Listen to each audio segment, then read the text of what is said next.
I never know when. Always the That's new why guy. I like doing those like 3, 2, 1 thingies. And of course, it says it's not available. Let's try that again. This happens all the time. We got a little. But then it timer. says excellent connection. So guys, if you check your channel, you'll No. see like right now you'll be live. No, we're live. Are we live? Yeah, my thing is saying not working, Yep, but we're live. we are live. Hopefully people. we get some people viewing on all channels. Welcome back, guys, to the Drinking Buddies with myself, Rob from Rob's Home Bar. We got David, Booze on the Rocks. We've got Joel through the Mixing Glass and Vino from 60 Second Cocktails. I see here we got Philly. Yep. Hey, Philly. Philly Great in to the have you here. house. All right, so tonight we're doing Halloween cocktails. I wish we had like a spookier set. I got some spooky designs here on the restream, but I was hoping for like, I was gonna wear my pirate costume. I wore it today. We were out with the family at the local like pumpkin patch with some activities. Hey, Damo, how's it going? But yes, I did like a custom pirate costume. It's pretty epic actually, but wearing it all day, I'm like, I don't want to wear that while I'm. Plus, it dangles a lot, right? I'd be knocking glasses over and stuff. Well, I was gonna wear. Anne is in the house. Anne is in the house. Hey, Anne, how's it going? Oh, what's Tim doing here? I thought he had like a haircut and he's getting his teeth pulled and he had like Tim, I thought you were getting tracheotomy. Happy Halloween. All right, we got some folks in. Thanks, Lil. Thank you for doing that because I needed it. Out of the way is in the house. Yeah, the whole thing. Yeah. So as we mentioned, guys, we are doing Halloween cocktails. We prepared a bunch for you guys, and we've got some cocktail cards this time, which will have the recipe on. I will make that PDF available to download after, but for now, you just follow us along, and we're going to go through our. Tim's got bleeding gums. Poor Tim. We're going to each make a variety of cocktails, and afterwards, who knows? Maybe we'll get some recommendations from the audience. One I got this skull glass, and AG is in the house. What's up, AG? Who's AG? How's it That's going? my man from San Francisco. We're really from the Bronx, though. He's a fellow Bronxite. And so this is not one of my planned cocktails, but I want the audience to tell me what is going in the skull glass. 151. Yeah, You just fill it to the rim. Fill it to the rim. I'll come to your funeral. Oh, Dance good on your Lord. grave, all that good stuff. Welcome All right. Tim. Ever. Welcome to the 6th ever Drinking Buddies, and today we got Nick D up in the house. Nick D. It's weird, we got a bunch of people in the chat, and I don't know, that's a lot of paired, but on my screen it's saying I have no viewers. I wonder if there's none from my channel. It makes me kind of sad. We got Cam. I know Cam is a subscriber. Thanks, Cam. Oh, we got Cesar in the house. What's up, Cam? Hello, Caesar.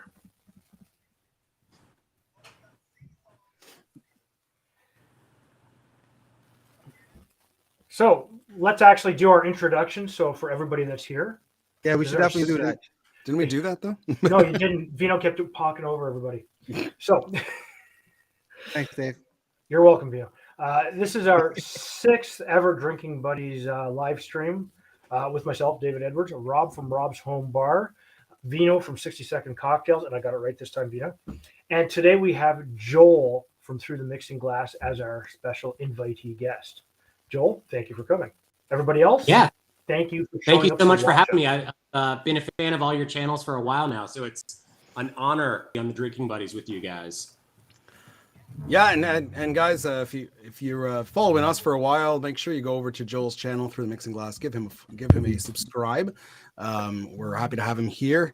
And who wants to jump right in? Who's going with the first drink? Well, I think I want to just make sure we acknowledge everybody else. Peter is in the house. I mean, yes. Peter is in the house. Is Peter here? Yes, Peter. Guys, it's like 3 a.m. for Peter. So, and this guy shows we up to all the drinking buddies. Peter. Well, Damo is pretty close too. Yeah, Damo. Yeah, what time is it for you, Damo? I guess you're pretty much across the world too. But Peter is just the trooper, man. He's always here. Yep, absolutely.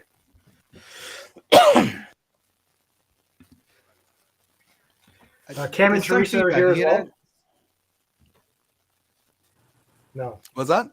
Do you guys hear a little reverb? Somebody else's. Is your wife yelling at you? Oh no! You know what? Stupid me. It's my phone. Who's going off? Oops. All right, so what I'll do is I will kick this off with our standard cocktail. Let me just grab my recipe book because my brain. Which one are you doing? I'm going to start with the Devil's Cut, which is one of my latest videos on the channel. And this is really good because we're going to start this off with, I got to trim my knob. We need 2 slices. My kind of drink. You guys are following along. I've got the recipe there for you. Okay. And what we'll do is we'll just muddle this in a little bit. You're going to grab your favorite bourbon. I'm using a little bit of Old Forester, which is the same that I used in the show. You need 2 ounces. And what is for the rest of the world? People in the audience, what is your favorite bourbon? Put in the chat. And would you use it in this recipe? All of them. All of them are my favorites. You need a little bit of lemon juice and a little bit of orange juice. So, a little bit. Miss Baldwin is in the house. Hello, Amanda. She finally got the kids to sleep. So you need about half an ounce. One of them was giving us a hard time. Actually, need a total of 1 ounce of lemon the little juice, guy. to be specific. So depending on what you got going on. And thanks, Anne. We've got nice graphics this time around. I'm quite proud of this one. Hey, Dave, how much is ginger in Canada these days? I don't know. I didn't buy it. My wife did. Stole it? It's not expensive. Actually, ginger's not bad. The lemons are getting pretty rough. Everything else is getting pretty rough. Again, I'm using some mandarins because it's what I have. Use your favorite orange. You know what? Get it out of a bottle if you want to. It's actually probably cheaper. Nick D saying he loves Knob Creek. I don't think I've tried Knob Creek. Knob Creek's good. That's the first bourbon I started drinking many moons ago. Yeah. Yep. I keep this one in honor of Vino. The bullet. So this is the 10-year though. I don't know. That one hits right here, brother. The 10 is good. So then what you'll do is you'll just use the most important thing, which is Canadian maple syrup. That is important. Christine, hello, Christine. Christine, Gnome's here. Gnome, what up, Gnome? We got a hell of a crew. We got a great crew. Yeah. Oh. Give us a bit of a shake. Guys, make sure you hit that thumbs up, like button, all right, folks? Give it a flip right by the laptop. Not a great idea. And shake it with a smile. Fraser says a cinnamon crunch is rum chata and fireball whiskey. What's that? Cesar says cinnamon crunch is rum chata and fireball whiskey. We'll keep that one in mind for later. Fireball. I would drink that. That sounds really good. It sounds like dessert. It sounds like dessert. The Devil's Cut. The Devil's Cut. Yummy. Absolutely fantastic cocktail. The bourbon is there. It's nice. It's strong, but it's not overpowering.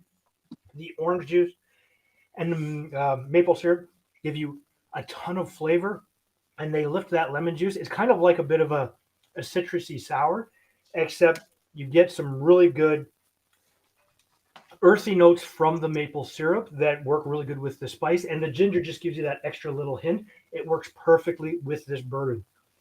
The Devil's Cut, everyone. Oh, Eliam's in the house.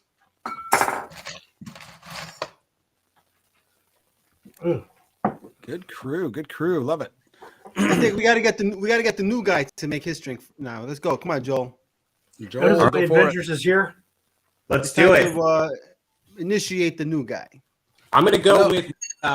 So this drink that I'm gonna make first is called the Strange Ways Daiquiri. Oh, I gotta get It felt Halloween adjacent to me. Certainly the word strange ways made me think of Stranger Things, and that's obviously a spooky show. So we'll get started with that. And I'll get my shaker here. I've never made drinks from a seated position like this before. How that goes. First up, the recipe calls for 6 drops of absinthe. I'm just going to go with like a spritz of it from this atomizer. Oh, I don't think I got the absinthe on the card here. You're doing the Strange Ways daiquiri? Yes. Yeah. You know what? Looks like there may have been a little bit of a discrepancy. So apologies. We'll add it to it. No worries. We'll add it to it. Hey, Joel, you're crackling a little bit. Yeah. Okay. All right. Next up, we've got half an ounce of blackberry. Oh, okay. Hold on. Whoa, I think you're doing the wrong recipe here. I was looking at the wrong recipe. Let's go with that one. That one's the. Welcome to the live stream. I'm going to save that. There we go. There we go. I think you got it here. That's the Storming Area 51. Yeah. I'll keep going with that one then. In that case, You keep doing that one. Okay. Okay. Cool. We haven't even started Next yet. up Never that, was wasted. we've got half an ounce of blackberry syrup. Blackberry syrup. You can buy that. The Blackberry Real is like a brand that you can buy on Amazon or whatever, but I just made my own. It's pretty easy. I'm sure that you, our fellow Canadians, know what it's like to have to make their own blackberry syrup. When I made my blackberries are awesome. Yeah, I made I found when I made the berry liqueurs, I made the raspberry, strawberry, blueberry, blackberry. Blackberry was the least flavorful. Like blackberries are great, but when you make it into a liqueur, the syrup was even good. But when you make it into a liqueur, it just tastes like fruity. You can't really pick out blackberry. Yeah, I felt the same way when I tasted it the other day. My thought was, this is not as flavorful as I would expect it to be, considering it's like a fresh fruit syrup that I just made on my own. So anyway, so that was a quarter ounce of orgeat. Now I'm going in with half an ounce of cinnamon syrup. Next up, we need an ounce of lemon juice. I think this is Joel's Halloween voice, right? Is this what this is? He went all in. Is my audio? I can't. It's choppy a bit, so you're crackling and lagging. Sorry about that. We'll make your drink, and then afterwards we'll try to figure that out. I gather that 151 proof rum is kind of a bit on this channel. It's like a recurring thing. So I felt like it was David's thing for a while. It's just David's bit. It's just David's bit, not ours. Half of it, which is pretty gutsy. I want to be able to make it up the stairs today. I make sure to eat. Let me grab some ice real quick. All the ingredients sound good, Joel. It does, yeah. Now, I really like blackberries, and I find they usually go really good with a rum, and they'll work really good with a vodka, and they'll actually work good in the right type of whiskey. Again, what does everybody else on the channel think? I mean, recently made some blueberry cocktails, and then blueberry was more flavorful than the blackberry, but still a very delicate flavor. So oddly enough, when I made my video where I made some couple blueberry cocktails, the one with vodka was the best. And I think that's because the vodka being a neutral spirit was not hindering that blueberry flavor. Anything else would have overpowered it if it was a gin or a rum. All right. So this is the Storming Area 151. Love the color with that blackberry syrup. Even if it doesn't have much flavor, it's still gonna, obviously it makes it look really cool. So cheers. And it's gonna give it a sweetness. Oh, that is like the knobs on that are dialed to 10 in every category. Oh yeah, it's gonna kill you. It's super sugary. It's got like all of the different flavor components. It's got that you want in kind of like a tiki drink. It's got the cinnamon, the orgeat. It's got that berry taste as well. This is really good. I dig this. It sounds good. And has an allergy to blackberries. And poor oh no. Well, in that case, go with a raspberry or grenadine. Grenadine would work just as good, probably. Yeah. Well, homemade grenadine, because the rose is crap, which it serves a purpose.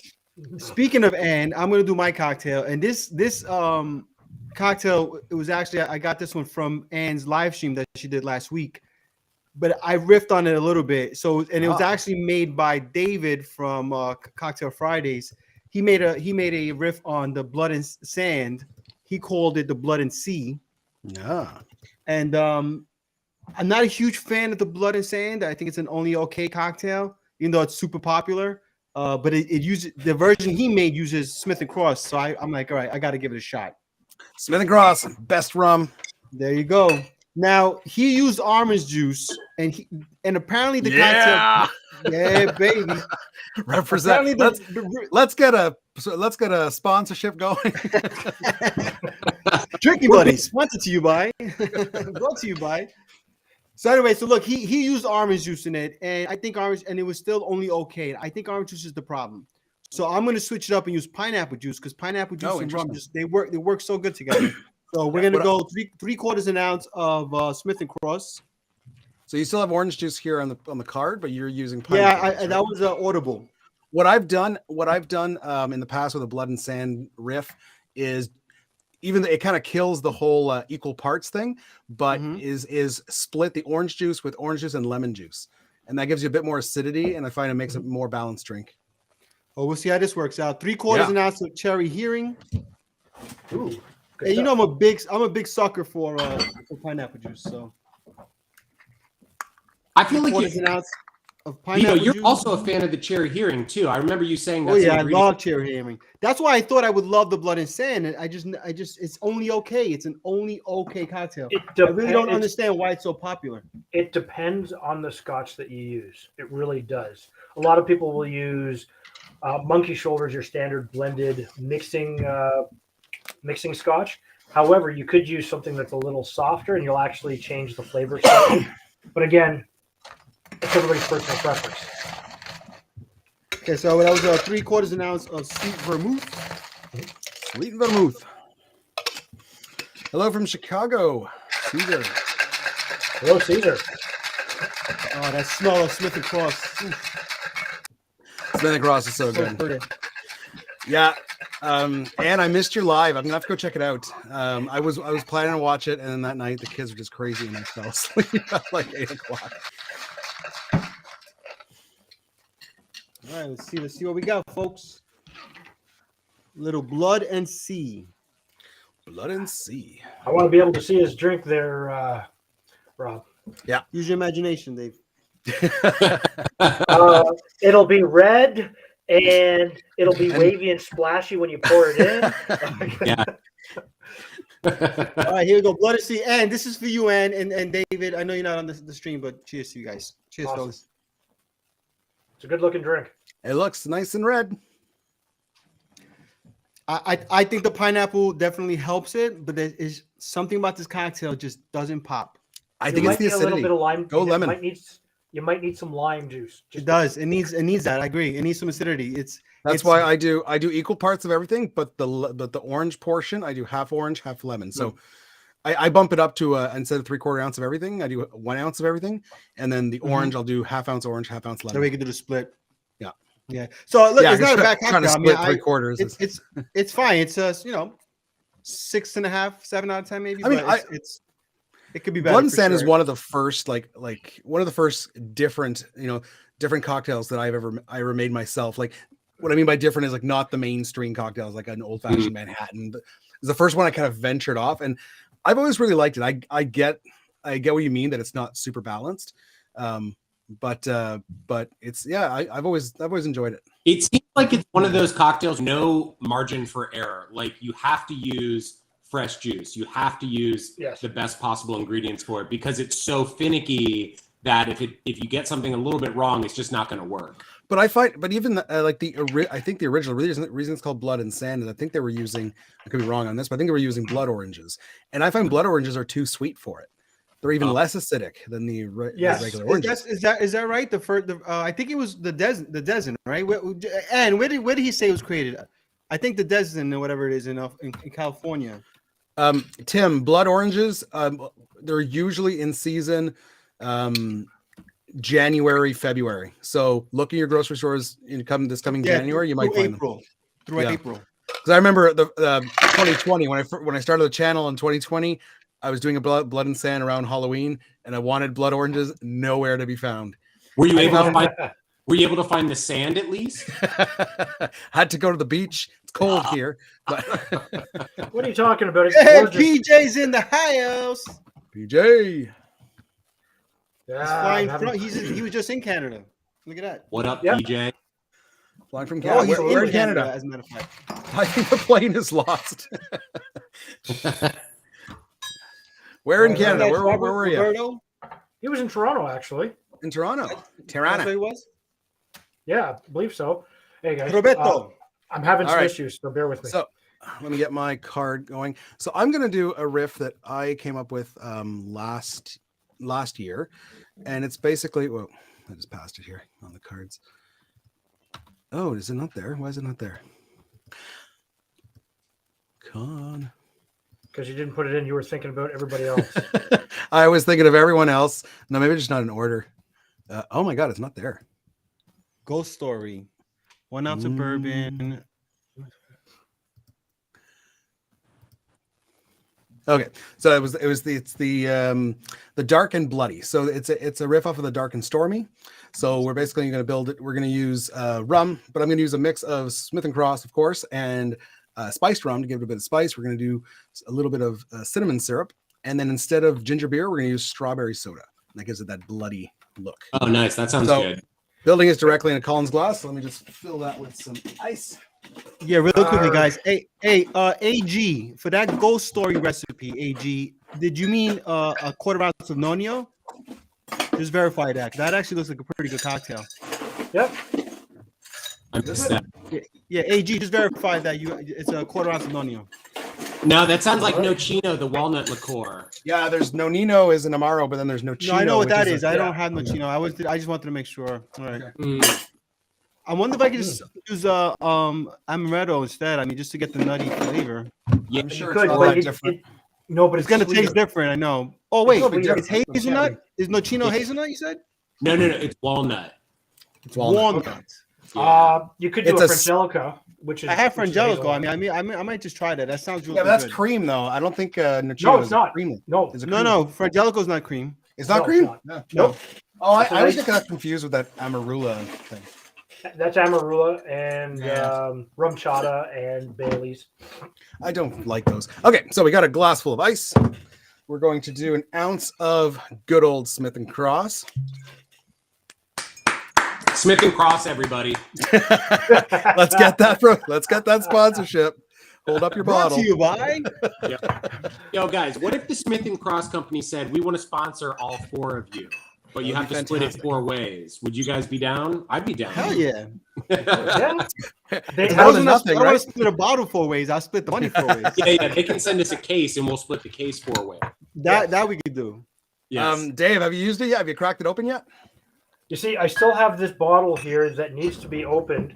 I was very, very lucky. I haven't been able to get one of these yet. Rob got his hand on a couple of these and sent me one. Rob, thank you very much. You're very welcome. And I'm I told him waiting what for drink to make first. Well, I need But you should to just try it. Put it in a Glencairn and try it out like that. Okay, so we did an ounce of Smith and Cross. We did an ounce of spiced rum. The spiced rum I used is Shipwreck. I was able to get my hands on Shipwreck spiced rum. Oh, nice. And now we're going to do a quarter ounce, just a quarter. I don't like things too sweet. So a quarter ounce of cinnamon syrup. That's going to give a little more spice. We're going to do half an ounce. Oh, almost spilled my syrup. Half an ounce of lime. And then I was going to get the bloody. I've got here a crush. We're able to find crushed strawberry soda. Last time I used the Jarritos strawberry. As long as it's red, it's going to look good. Hey, Eliam, how come next year you can try Smith and Cross? Is it being imported to Colombia next year? It's gonna be a game changer for you, my friend. That stuff is the bomb. All right. Ooh. We got a nice Halloweeny straw here. Ooh, we got? We're okay. Pretty. Garnish with a lime. Absolutely. And here it is. Dark and bloody. Cheers. But how does it taste? It's right off the bat. If you're using Smith and Cross, that's the first flavor you get, and it's fantastic. Yep.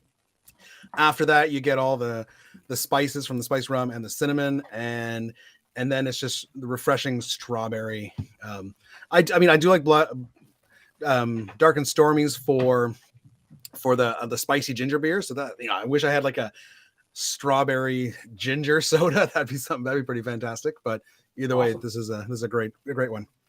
Sounds now good. you put ginger syrup in there, right? Do you get any of that, or is it just kind of? No, I put cinnamon syrup. Yeah. Oh, cinnamon. My bad. My bad. Not ginger. Okay. So it sounds good. You know what? Hey I've guys, tried. so Eliam's moving to Canada. Awesome. Oh, You picked He's the right gonna be place there to for go. half a year, and then he's gonna move to Europe.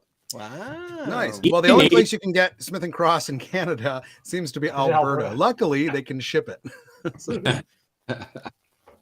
you guys ever discuss flat Earth? You guys up for a little flat earthing? All right, let's do it. Let's discuss some flat Earth. So I'm on like cocktail number 6 for the day, so hell yeah, let's talk flat Earth. All right, so who's on team this and who's on team this? When you go up high enough, it looks round. That's all that matters. All right, Dave, your turn now, brother. You're in your rotation. But I haven't finished my drink. Oh, I'll put that right here. I'll put that off to the side. Vino, do we have any trivia? Take your time, folks. Take your time. Oh, let me actually. Oh, I do. I have some Halloween. Oh yeah. Okay. I was going to say, are you letting us down with trivia? Okay. What was the original name of the Halloween called? Guys, do we have ourselves a little troll here? Do we? Yeah, that's what I'm wondering too. Oh yeah, you do, brother. Offering 3-bit Bitcoin, eh? For one globe proof. Okay, so my first question while Vino's trying to learn how to read his cue cards or get them in order. Where does Halloween come from? Like the word or the tradition? The tradition. It's like a pagan ritual, right? Hey, Sean. Hey, Sean, okay, so we have Ilya says All Hell's Eve. I'm not trolling. He's not trolling. He likes it. Well, cheers to you. I always need help. Mentally, physically, all of the above. Transylvania. Yeah. Wait, what's going on right now? Did Dave take my quiz show? Well, no, I was while you were waiting, I asked a question. All right, so did anyone answer it? Yeah, actually, I've seen 2 for Ilya's for. It's All Hallows Eve. All Hallows Eve, Ireland, but where does All Hallows Eve come from? The feast of Sam Hain. The feast of whom? Sam Hain. Who the heck is that? Who's that guy? It's Ireland. It's kind of like the Feast of the Dead, when the veil grows thin and the spirits can walk across. Oh.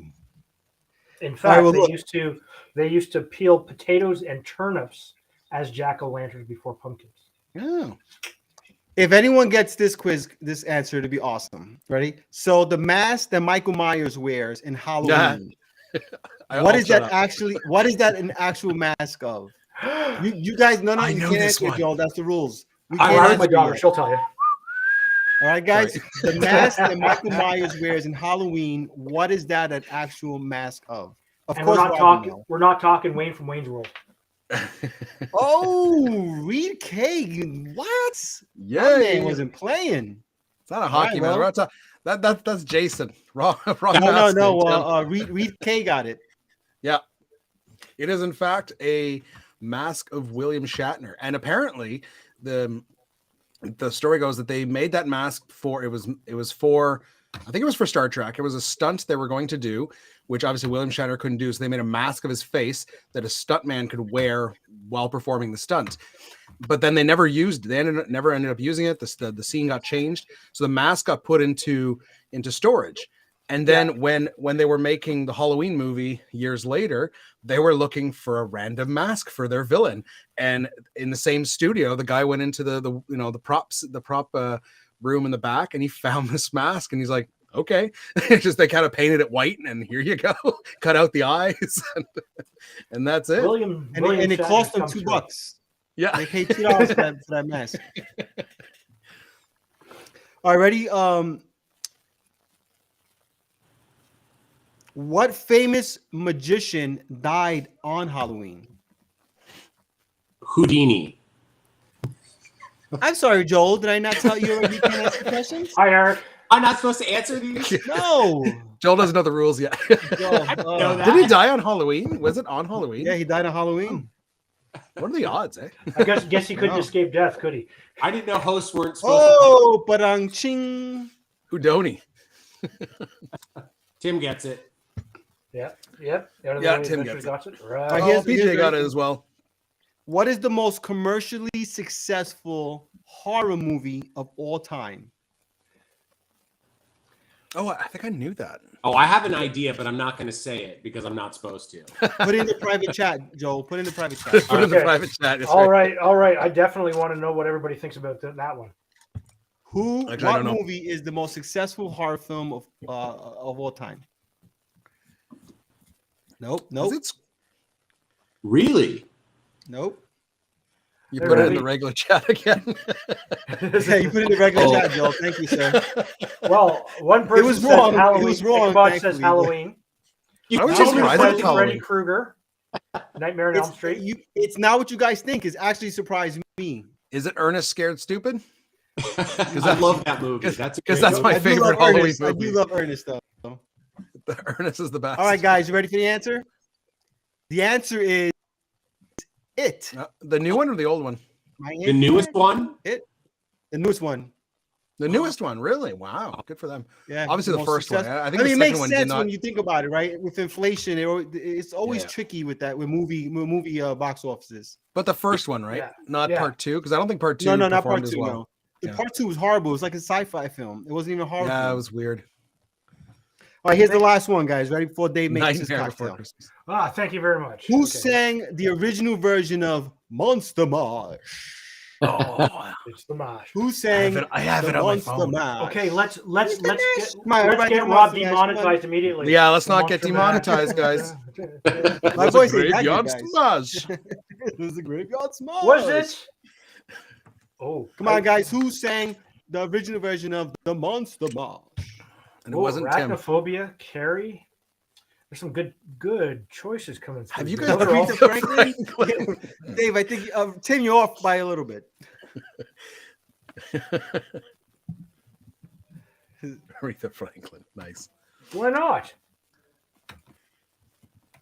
Aretha Franklin was awesome. DMX sang it. I know it was. Monster Mash. I know I want to say Boris Karloff because I love his voice. Yeah, he's awesome, but no, it wasn't him. Is Well, it? Oh, my man, AG up in the piece. Bobby Boris Pickett. That's That's it. it, man. Bobby It was Boris. I knew I could count on the fellow Monster Bronx Mash. like to nail that one for me. Okay, Right, Dave, your turn. here's my contribution to the trivia game. Who sang Okay. the original version of Werewolf Bar Mitzvah? I don't even know what that is. It's from 30 Rock. Did you guys ever watch the show 30 Rock? Can't say that I. No, it's I'm not a not show I sure. watched, actually. Well, never mind. Yeah, Joe, try not contributing to something that's not yours next Yeah, time. I'm done. No more trivia. Everyone jumping in with the Bobby Pickett. New kids on the block. Tim, Yeah, correct AG got it. answers Now all of a sudden, only, Tim. everybody knows the answer.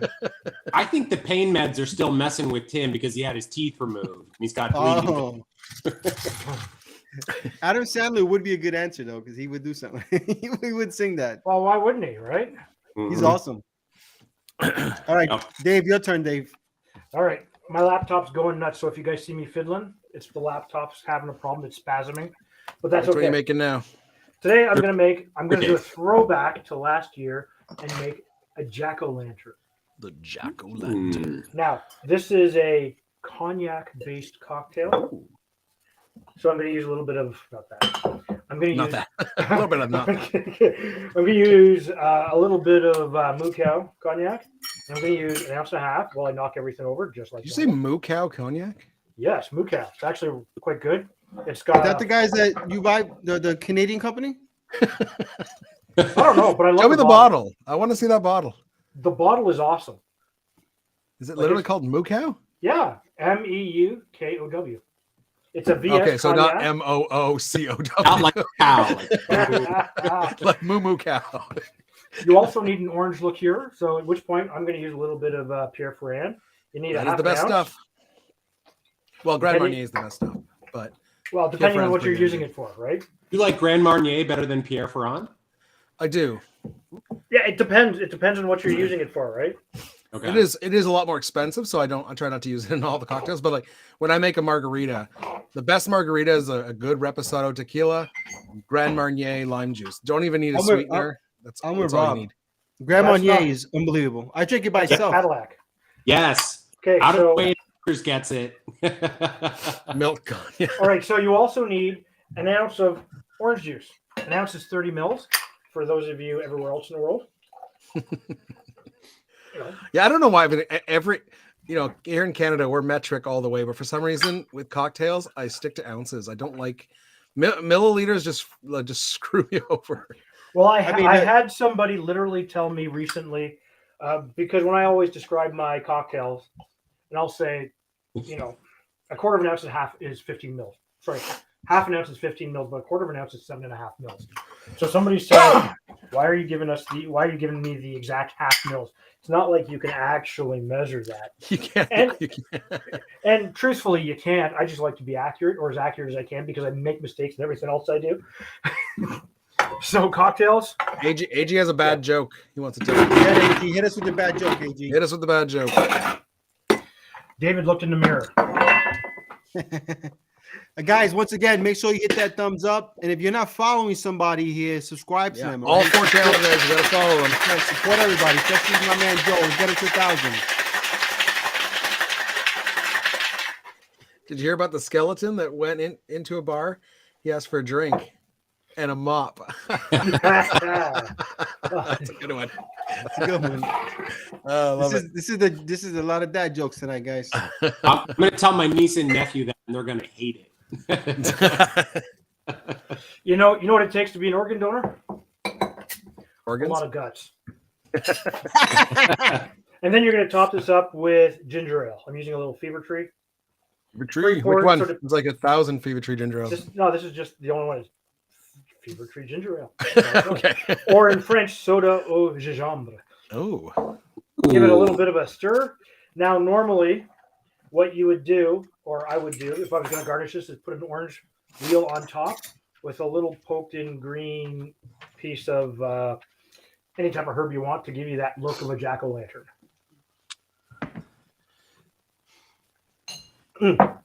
Really good. It's not strong and spicy like you would have with the previous cocktail that I did.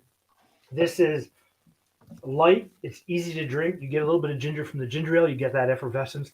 The cocktail and the Pierre Ferrand work really, really well together. And the orange just gives you exactly what you need for that little bit of sweetness to balance everything out. Absolutely fantastic. It's another one of those great cocktails. Sounds good. Hey, Sounds lovely. PJ, we'll see you in a bit, brother. We should hopefully still be on. We'll see. Thanks for stopping by, PJ. Hey, PJ. What is going on? Who else got a good dad joke in the comments? Give us a nice joke, guys. It's Halloween. Trick or treat. Give us a trick. How did the skeleton know it was going to rain on Halloween? He felt it in his bones. Oh, boy. That's bad. That's bad. Why is this not working? No, I'm done. You still making a drink or no? No, he's done. He finished. He drank done. it. You weren't paying attention. We were too enthralled with. I'll be in the comment section. I'm paying attention to our people. Yeah. I'm a man of the people, brother. I can't even read my comment structure because my laptop has gone absolutely. Oh, we got Dearth. Is it you got? How do you say that name? What did the snowman pull down his pants? Oh gosh, because the Earth was flat. Waiting for the answer. Why did Mama Volcano say to the baby volcano? Okay, well, we can't have 2 jokes going simultaneously. I feel better about my skeleton joke now.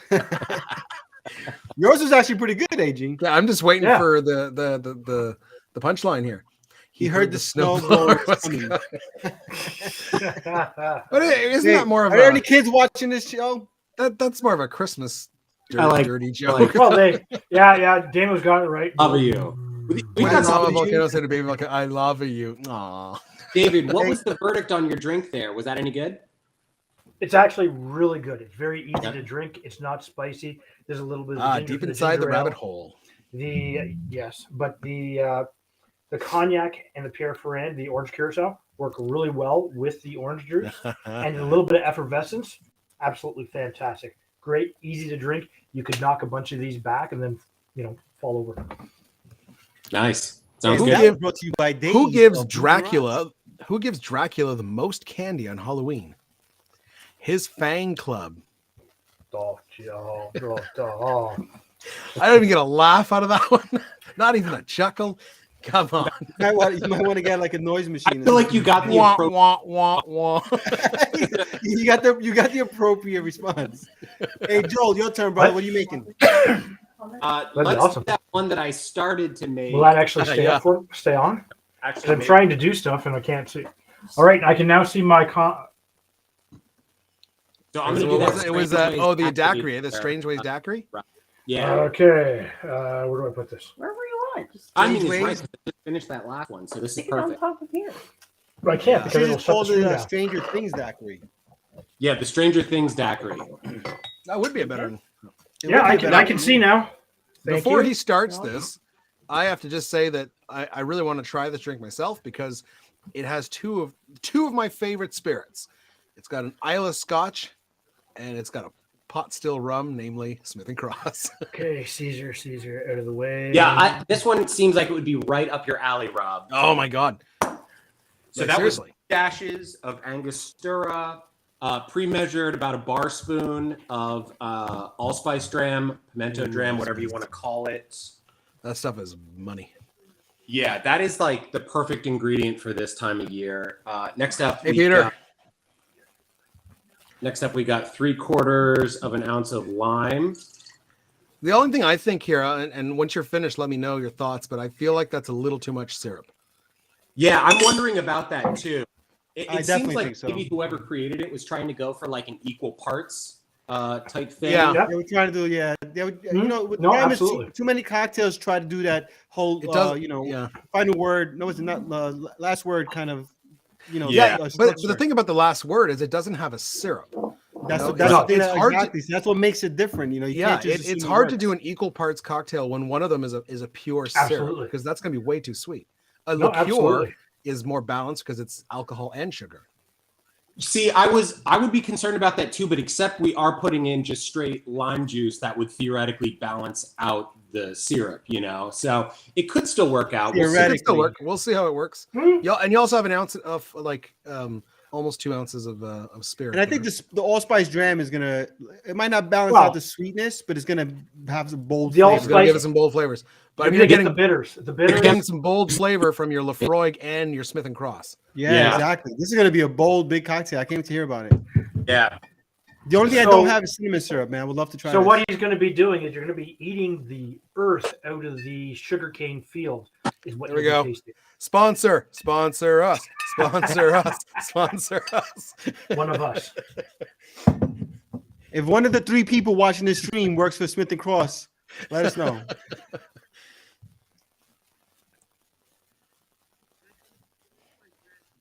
Wait, we got a joke from Cesar here.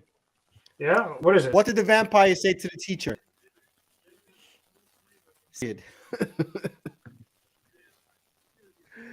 Ooh, we get a little PG-13 or that's not even, that's like T17. What is it? What is it? The 17 Well, one? you have to remember that these channels are 18 plus. We are Well, not yeah, here to- we are making alcoholic beverages here. Yes. All right. This is not for the younger kids. Ooh, it's got a weird color to it, and it looks almost viscous. Yes, that actually does look good. That looks really good. Ooh. Oh, that's really good. That's gonna have some bold flavor from the spirits. How Let's much gonna have of, some balls. Let's gonna have some Are balls. you getting more of the Lafroig than you are? Yeah, of the Lafroig is the dominant no. flavor. It's Really, got- even more than Smith and Cross, eh? I might have to It try is. that one. Like, Oh, dude, I might have to Lafroig try is that way one big, tonight. the Smith and Cross is kind of like, I feel like maybe it's kind of bringing it all together. Like it's in the background. You don't really taste too much of that. Which is hilarious because Smith and Cross is I usually know, one right? spinner. It's a Scotch daiquiri. It's really good. Yeah, but Like, Lafroig is a bigger, bolder Lafroig, flavor. yeah, absolutely. smoky Isla Scotch is definitely gonna. But I mean, I always kind of like, I always reference Smith and Cross as being like the Isla of rum, not because it's smoky, but because it's bold flavors. right. And No, it works really, really good because it's got a little bit more age than say the Yeah. Ray and Nephew, which is just I'm going to kick you in the teeth. Right. Ray And then Nephew you've is got- higher proof, but slightly Yes. less of the funk. Yeah, And it's no, not aged. absolutely. And if you go to a 151, depending on the brand, it's very much an ethanol kick. Oh, right to look the- who's bringing up. Should we call the authorities? You know, Guys, right wait through the for back it. of the head. We got something fun coming for you guys on Monday. Yeah, And, just Or Wednesday, Monday or Wednesday, we're working on it. Well, it should be Monday since that's Halloween. Will you, Well, will you be able to make Monday? Otherwise, you should call the authorities. you might have to call the authorities on me. I don't know. We'll record it tonight, right after the shoot. Yeah. I'm recording mine tomorrow. So yeah, I'm recording mine tomorrow as well. I have no choices.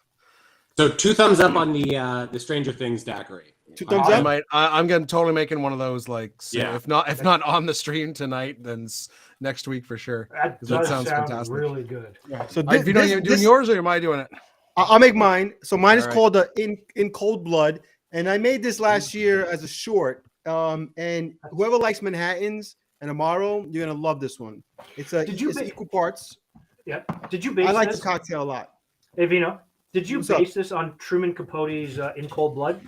No. This is just based on how good the ingredients taste together. That's it. Okay. No, I was just curious what you used for your inspiration besides a little bit of this and a little bit of that. No. So it's an ounce of rye, preferably a high proof rye. So I like to use Rittenhouse. It's my favorite mix. Rittenhouse is rye. good. Yeah. I have Rittenhouse. I'm almost done the bottle. It's hard to go for in Canada because there's so much Canadian rye. Oh, and yeah. The American You ryes, have a lot of good options out there. Yeah, there's a lot of good, and the American ryes, they're good, but they're just so much more expensive because they're an ounce of Chinar. Okay. Would you offer up that'll a substitution there? I have For Chinar Chinar? for anyone who Thanks for doesn't stopping have by, Chinar. Damo. An ounce Cheers, of Damo. sweet vermouth. I'm using Sweet Carpano. So in other words, just use Chinar like he said. He's not giving you an option. Do not. But would you, if in doubt and you can't get Chinar, would you maybe use say an Amaro Montenegro? Yeah, I would probably use. Yeah, I mean, just try any I Amaro. think Montenegro would be the closest to Chinar. That would be the closest one, but just have fun with your drinks, guys. Don't think too The hard. thing about Amaros that I found is they're fairly interchangeable, but it will change the flavor. It won't kill the The drink. big one, It KG. it won't kill the drink, but it will change the flavor. No, absolutely. Like, and I'm talking specifically about like the dark Amaros, not obviously not like Campari or Aperol, which is technically an Amaro, but I'm talking like the categories of like dark, the sweet and bitter, bittersweet Amaros. I read that. This is, that's really funny. This is a Tim kind of drink. I know he loves his Manhattans and Amaros and stuff, so he'll love it. Well, to make that a Tim drink, you have to put vodka in it and prune juice. I'm telling you, one day we're gonna do the Tim cocktail. It's gonna be like vodka and prune juice and a little bit of lemon to balance it out. You can express orange peel if you want, but I don't have one. So cheers, folks. Cheers. Yeah, my next one's gonna be That's so good. That's so delicious, guys. I love it. Love it. Cold blood. He said. You get some of that bitterness too from the Chinar, which I think is important in this cocktail. And the rye, because it is a high proof rye, does help balance like the sweetness you're getting from both of the other liqueurs.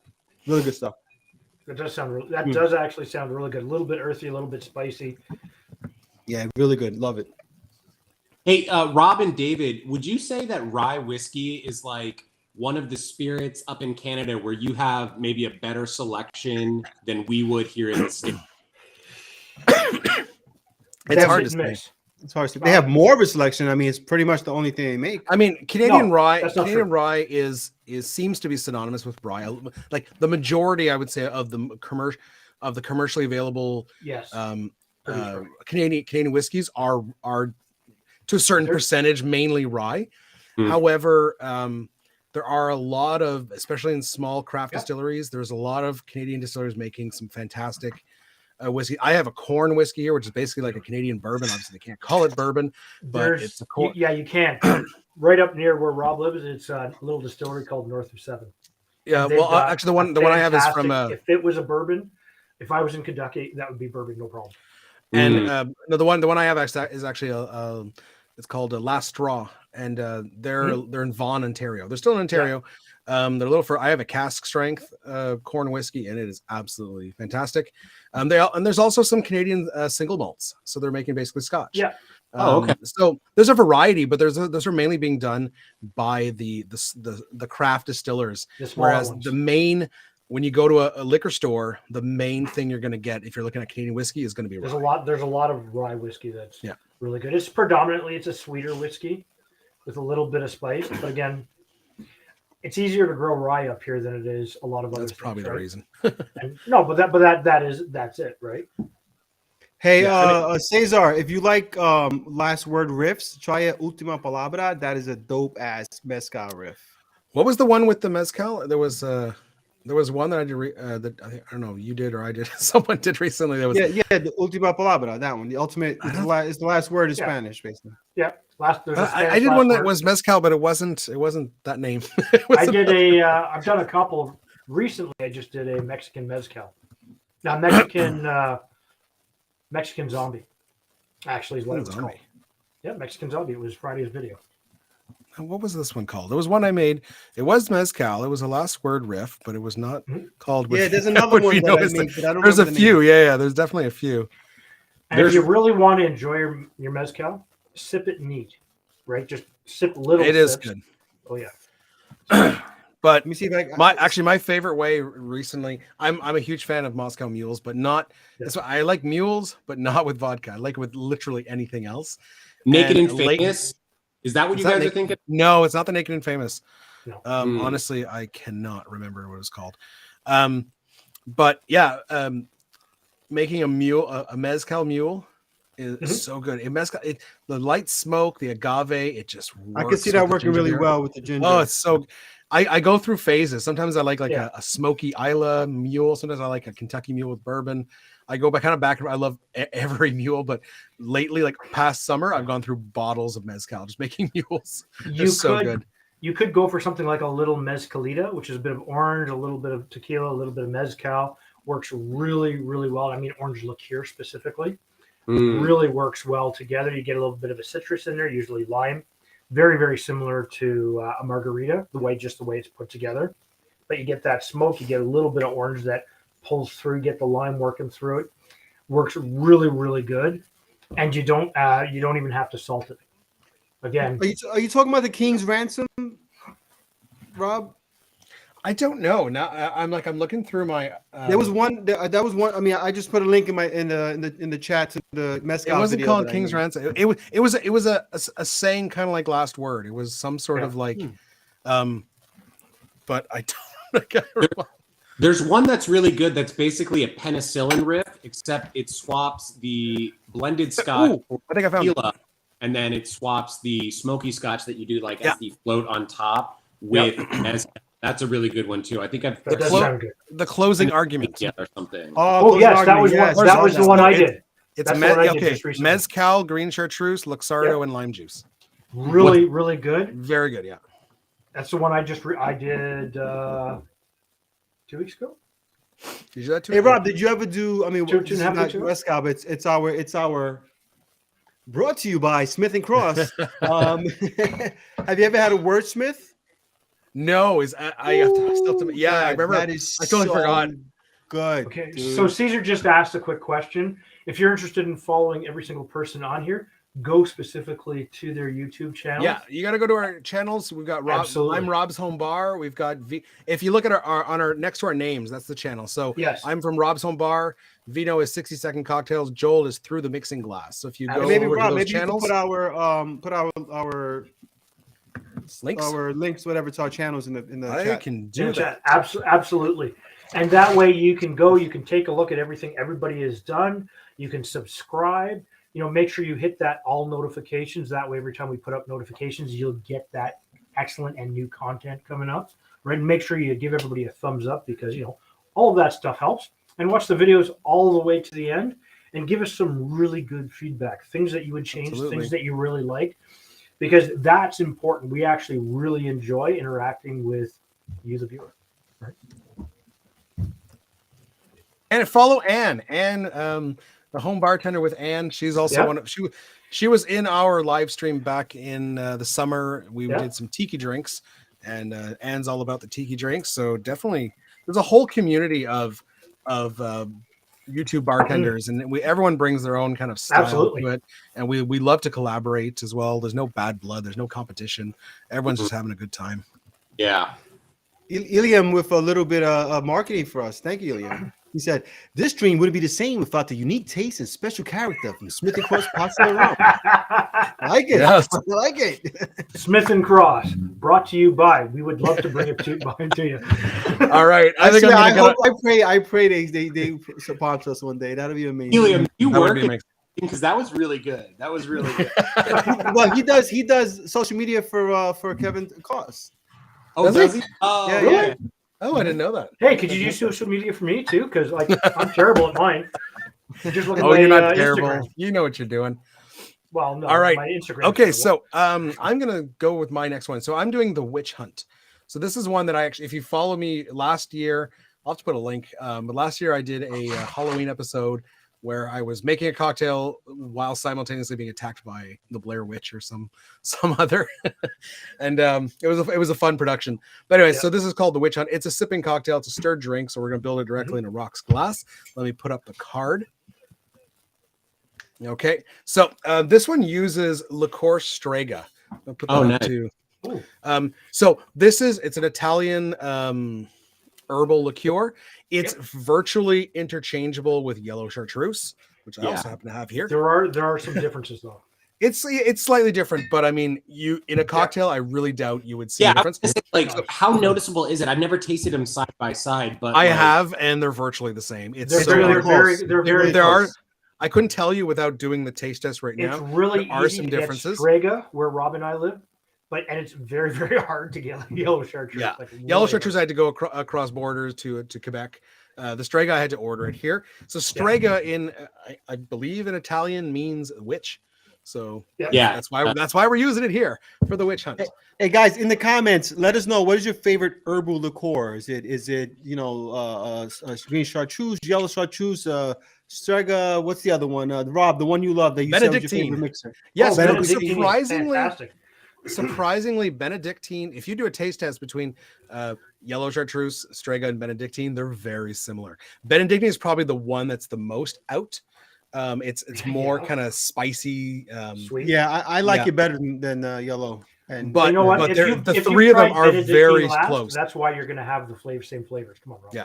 All right, so we're doing 1.5 ounces of blended scotch. I'm using Isla Mist. This is my favorite scotch for cocktails because it's got that smoky character. It's an Isla, so it's got that smoky character, but it's cheap, and it's a blended scotch. It's fairly cheap, so it's good for cocktails, but it will give you that smoky. I'm with Tim, man. Green chartreuse is so good. It is good, man. Hey, but you know what? There's also Aperol. Tim loves Campari as well. And I'll tell you, is that an herbal or is that more an amaro? No, Aperol is not an herbal. Yeah, well, it is. It's an aperitivo, right? So So we're branching off into all right. After that, we're gonna do 3/4 ounce of a dry vermouth. I'm using just the martini dry, 3/4.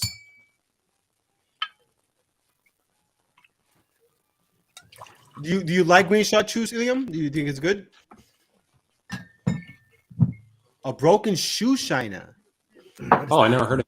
Never heard and then of it. 1/2 ounce of our Liqueur Strega or yellow chartreuse, if that's all you got. Oh yeah. Hey, Reed K, do you have the specs on that cocktail? Reed, which one? That sounds pretty sweet. Benedictine, Pernod, and that's it. I don't see anything else. And like how much Pernod? Because that's basically absinthe, right? Yeah. I would just use absinthe. But how much? Because that stuff could overpower in a heartbeat. Do you guys do the same? Do you guys use absinthe and Pernod interchangeably? I don't. I do. I don't have Pernod, but I've heard that it's fairly interchangeable, so that's why. Yeah, I'm just not a fan of either one to own a full bottle of either. Pretty much, yeah. Same here. Same. I have a bottle of absinthe. I mainly use it for like I put in an atomizer for spritzing or in a dasher bottle for dashing. I've made a couple cocktails that called for like more, like 1 ounce or 1/2 ounce, but it's not my thing. All right, so large cube of ice. I'm gonna stir it right in the glass. Doing was it with Andrew Stair? Yeah. Hey, Andrew didn't make it on today. Did you? He's not. He's probably asleep. It is Australia. Yeah. Well, just because he's upside down. I did bring a lemon, so we're gonna do a lemon peel on this one, because I think it does having those oils on there does make this more enjoyable. So So spritzy. I'm surprised that Colombia doesn't have something like green chartreuse, like in Cartagena, one of the bigger cities. All right, here's the Witch Hunt. The Witch Hunt. That's a nice sipper. Yeah, I'm not a huge fan of vermouth, dry or sweet vermouth, but Really? when used properly, it works. And this, like, you get that smoky Scotch, and then you get the herbal and the nice kind of dryness of the vermouth. Yep. And yeah, as a slow What a sipper, weird this is very enjoyable. What an were you using, ounce a of Coke Pernod. Americano? Whoa. An ounce of Pernod. Ooh, yeah, Oof. no, not for me. actually, Tim would love Tim. Oh, it's another equal parts though. That's a When lot. I of was- stuff. Tim's grabbing What those a bottles. weird cocktail. Look at it's Aperol, Pernod, Benedictine, and pineapple juice. write I that feel like down. I feel like the Pernod is just going to take over everything. I would think so too, but all of those ingredients are pretty. Like Benedictine's got a pretty. And Well, they're all Benedictine, I can see holding up to it. Aperol is going to get devoured by the Pernod. Aperol's gone. Lemon is going to give it obviously. yeah, So That's like a weird one. one drink that I actually like. Again, I'm not a big licorice fan, but one drink that I like was Anders Ericsson's version of the Death in the Afternoon. that was good. So Death in the Afternoon is a champagne cocktail, and it's literally Yeah. just you put like an ounce or an ounce and a half of absinthe, and then you top with champagne. That's the original cocktail. Oh yeah, What Anders did was put an ounce of absinthe, and then just a quarter ounce of simple syrup, quarter ounce of lemon juice, and then your champagne. And just that little sweetness and lemon cuts through that absinthe. It's still very licoricey, but I didn't mind it. I made it at New Year's. I made a bunch of champagne cocktails, Yep. and it wasn't bad with that addition. That sounds like an Yeah. improvement. I still don't know if that'd be something I'd go for in general. I mean, if you love don't like champagne. licorice, it's just not going to be for you. Yeah, come on. I don't. What I about love, Zambuca? I don't love champagne. I don't like Zambuca. Oh, I can't stand What is wrong Sambuca. with you? You know, remember, as a 19-year-old working in that backwoods hick country bar, and I worked in the kitchen, and I used to come up and serve when I was done cleaning.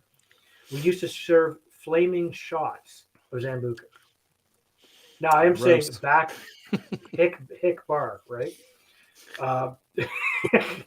Who would order them? Was it only like Greek people or like? No. you know- It was usually a bunch of guys that were younger, like myself, in that There's a sort of that reason. 20 to 25, and once you got past that, common sense seemed to kick in for everybody out that way.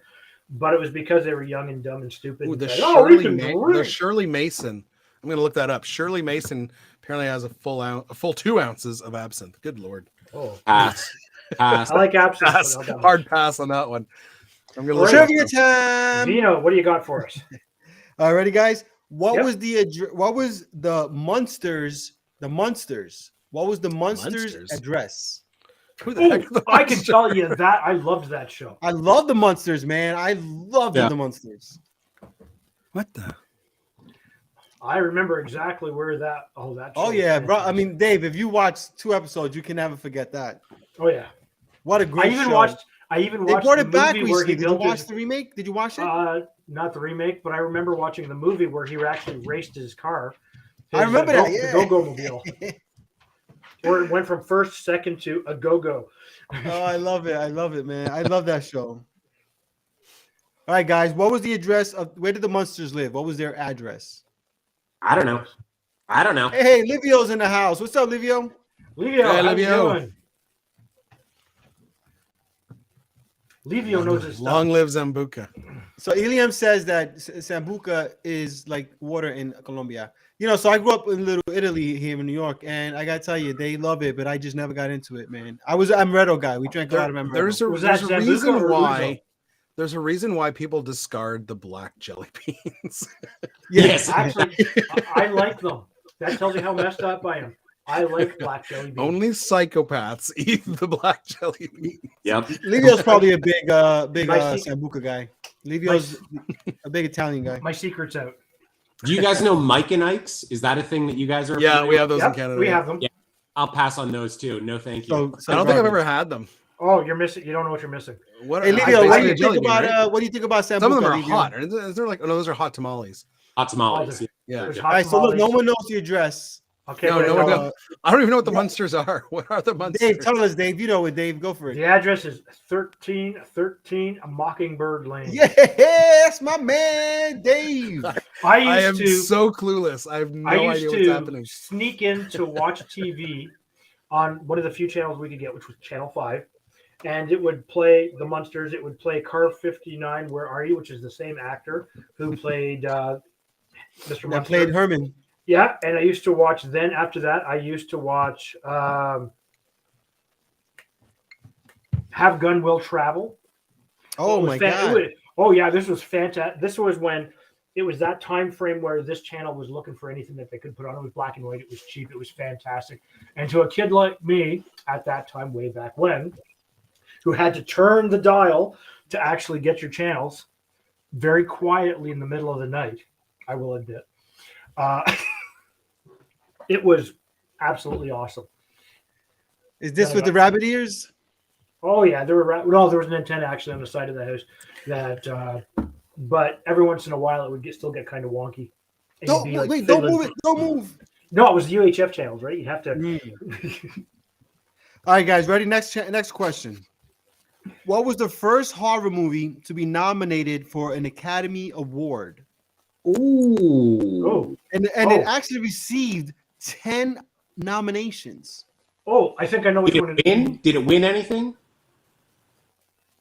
It doesn't say if it won or not, but I know it got nominated. It probably did not win. Who knows? The favorite words "I'm fine," I think, are in that movie, if I'm correct. You guys, you can answer it. Oh, I know what it is. Let's give the audience a second. Joel. Okay. I don't actually. I just have a guess, but I think it's a good guess. God, this guy, who invited this guy? He's so eager. Jeez. Oh, this is actually really good. I'm really enjoying this one. I made it last year. I haven't made it since, you know. Hey, Jaws is a good answer. So is Rosemary's Baby. My wife is up in the house. Hello, lovely. Jaws was my guess too. I was going to guess Jaws. Omen or Shining. Those are all good movies. Do you consider Jaws? Like Jaws is not is it a horror movie? I think it counts. It's a thriller. It's a thriller because it does get kind of spooky when it's like dun dun. But I mean, there's no jump scares or anything. Yeah, Rosemary's Baby. I tell you, it's a good one. I like it. The Shining, very good. Speaking of horror movies, who has seen the trailer? I'm not the biggest fan of horror movies, but this trailer kind of creeped me out. It's a new one coming out called Megan, with a 3. Oh, I know which one you're talking about. Yeah, Megan, like M3GAN. It's about like this, like a woman builds like an android little girl, and then she has a daughter, and her daughter has having trouble making friends at school, so she tells the android like protect her, and you can assume that obviously protect her becomes like kill anyone who goes after her, and the doll goes absolutely insane. I don't know. I saw the trailer and I was like, this actually looks pretty cool. There's a couple of really interesting looking movies coming out. I'm a huge fan of movies. So, and you're right, guys, and I would love to have all of these chats mixed. What's that? Aren't they all mixed? No, they're not. Apparently, they're not. They're split up between channels. Yeah, I'm seeing. No, well, in mine, I see. Yeah, we see it all because we're all on the same stream together. Yeah, I'm in Rob's. Oh yeah, everyone. I guess that's annoying. I have no idea. Yeah. So anyway, guys, look. The answer to the question is Reed K got it. It is The Exorcist. Yep. Oh, okay. Yes. I thought it was going to be his guess for The Shining. Have a 12-year-old girl spit up some pea soup and turn her head all the way around. 15. What? Whatever Selma Blair, whatever her name was, the girl that was in the movie was 15. Yeah, but she was playing a 12-year-old girl, wasn't she? No, I know. I just mean her age because she was nominated for Best Actress. Oh, Best Supporting Actress. I didn't know her age at the time, but I remember watching that. That was Dave, that sounds like a plea. I didn't know her age at the time. We're gonna edit that out. Funny we should say that on the death day of Jerry Lee Lewis. Oh no, is Jerry Lee Lewis the singer? He's dead, isn't he? Yeah, he died today. Really? What? Yeah. No, I thought he died like a number of years ago. This is the anniversary of his death? No, he died today. Who died in a plane crash? Who died in a plane crash? Jerry Lee Lewis? Is that what we're looking? Yeah, Jerry Lee Lewis. Oh, okay. Apparently, I'm not. The plane crash is Oh Buddy yeah, Holly. October 28th. Not yesterday, 2022. Oh yes, yesterday. It was Buddy Holly, the guy from La Bamba. What's his name? Richie Valens. Okay, yeah. And there was one other guy. There was three. I think there was three guys that died in that plane. There were three. I just can't remember who they were. Buddy Holly.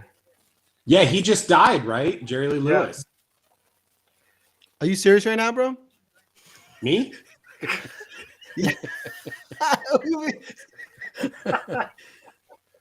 You were lagging, Vino. Vino, He you was were lagging. lagging. He was lagging. What? No, because we just talked about his death for like. Oh 2 shit! minutes. I was reading the chat.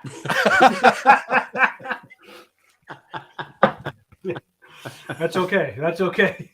Sorry, I was just reading the chat and seeing people complaining about how the chats weren't merged or whatever. Oh, that's so funny.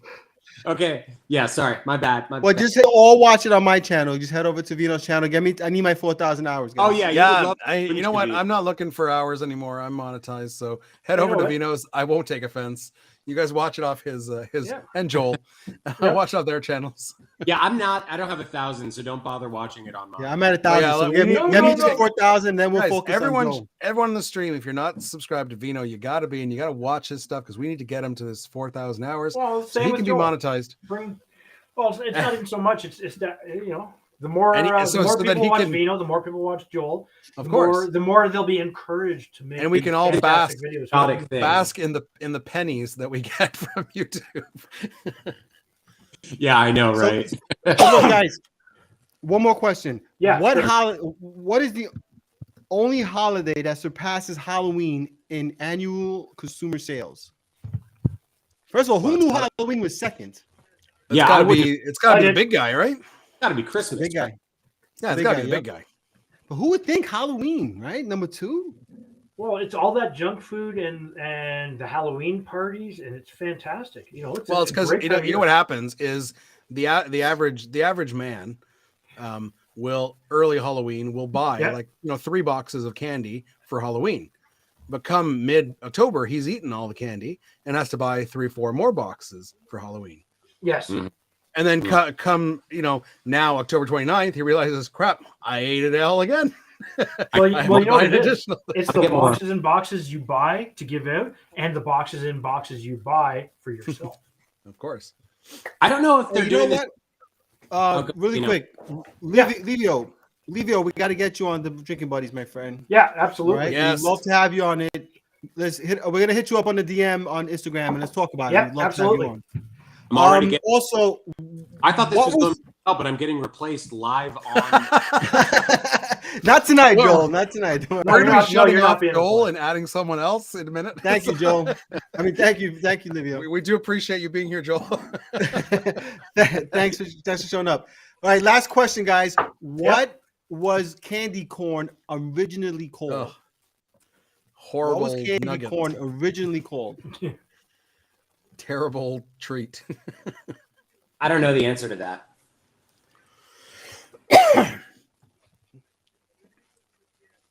I couldn't tell you. I just know that it's not. Oh no, actually, you know what? I read this recently. It actually came up recently in a question for me. I couldn't. I can't tell you. It comes up this time of year every once in a while, and you're like, "Oh, really?" Yeah. Hey, No, really? I just looked it up. Yeah. That's My man terrible. Sean.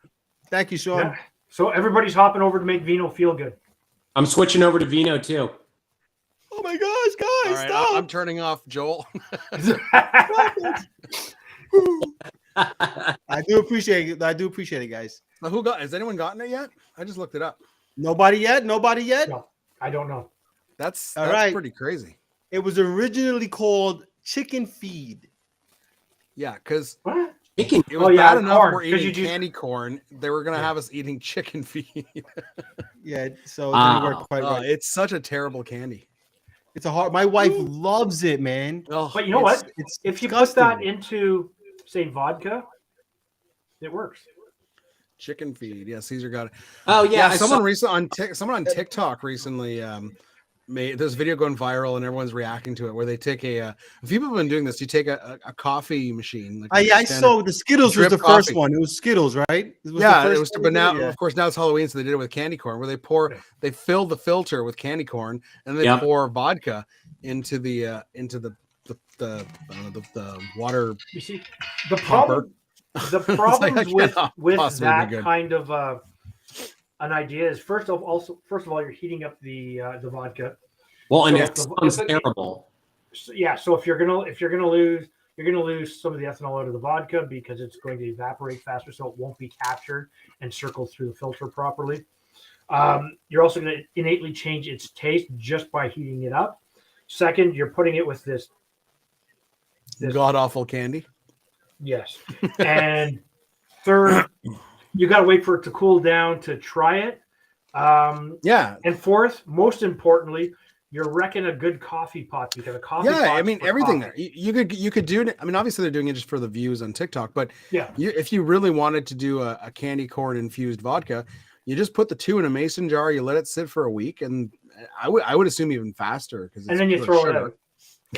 Well, clearly, but I'm just, but I mean, people are doing the coffee machine thing because it's supposedly faster, but like everything you just said, it can't possibly be as economical as just putting it in a mason jar and letting it infuse for a couple of days. But here's a question. There's something else I've seen I think is absolutely the worst thing you could possibly do. And I'm sure everybody on the channel will agree with me. So I want to hear everybody say, yes, David, we agree. Yes, David, we agree. David, I agree with you. I agree with David. You see, I feel good already. The Brita filter and whiskey.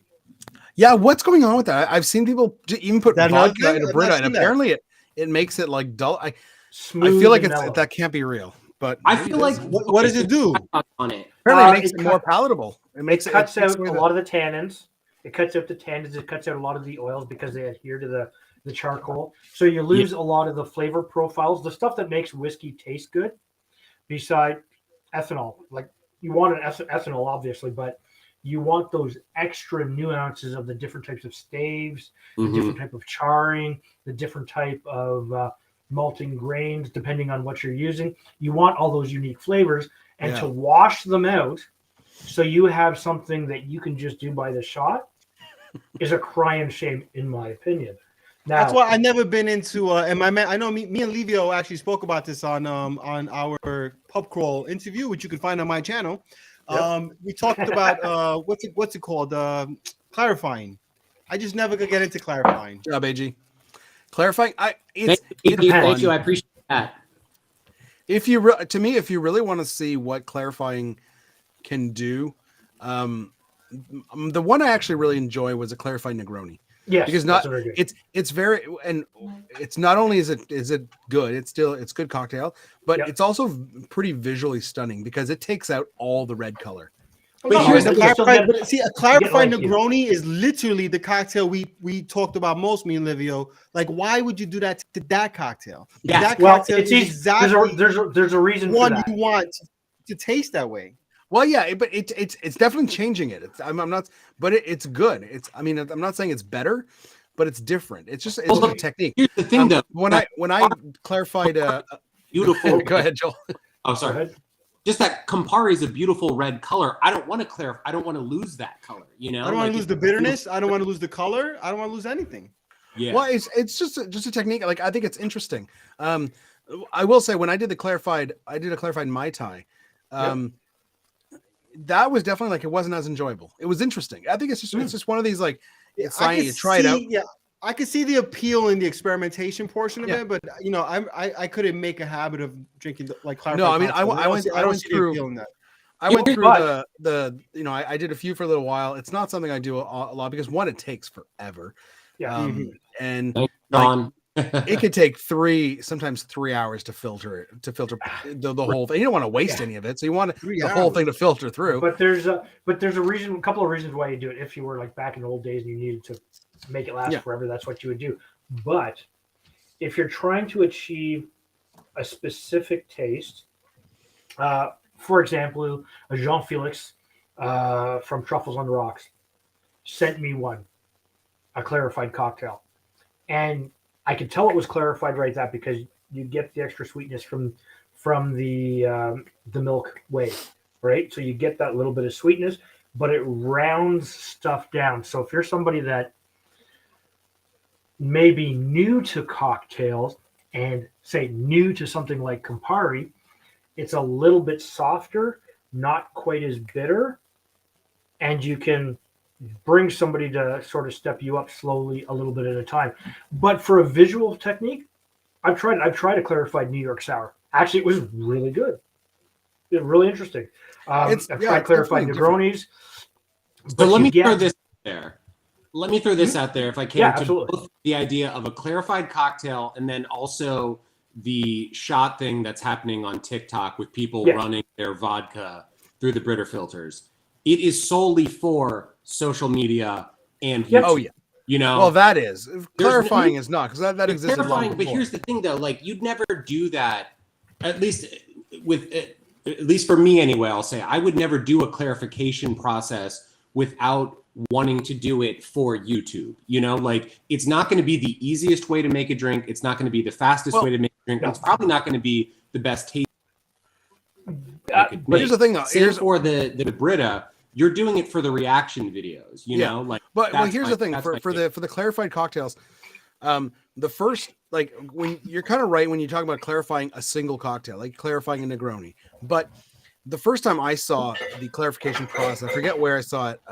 But it was done with like, it was done with like, you basically you add like you're making a full pitcher of, like you're doing a pre-batch cocktail. Yes. But it was done with a lot of really bold flavors. You had rum, you had port, you had tea, and then you're adding fruit juices, and you're adding all of this, and then you're straightening out. So it's gonna my milk clarifying it, it's gonna last a lot longer. It's gonna be, you can keep it in the fridge for like months.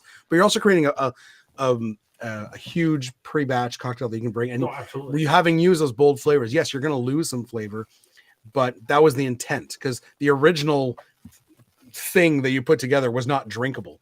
Whereas when you do a Negroni, clarified Negroni, you're starting with something that is already drinkable, and you're just you're taking stuff away from it. So I understand the saying of like, why would you do that? But if you do the other, like the milk, I don't know what it's called, like a tea milk punch or something like that.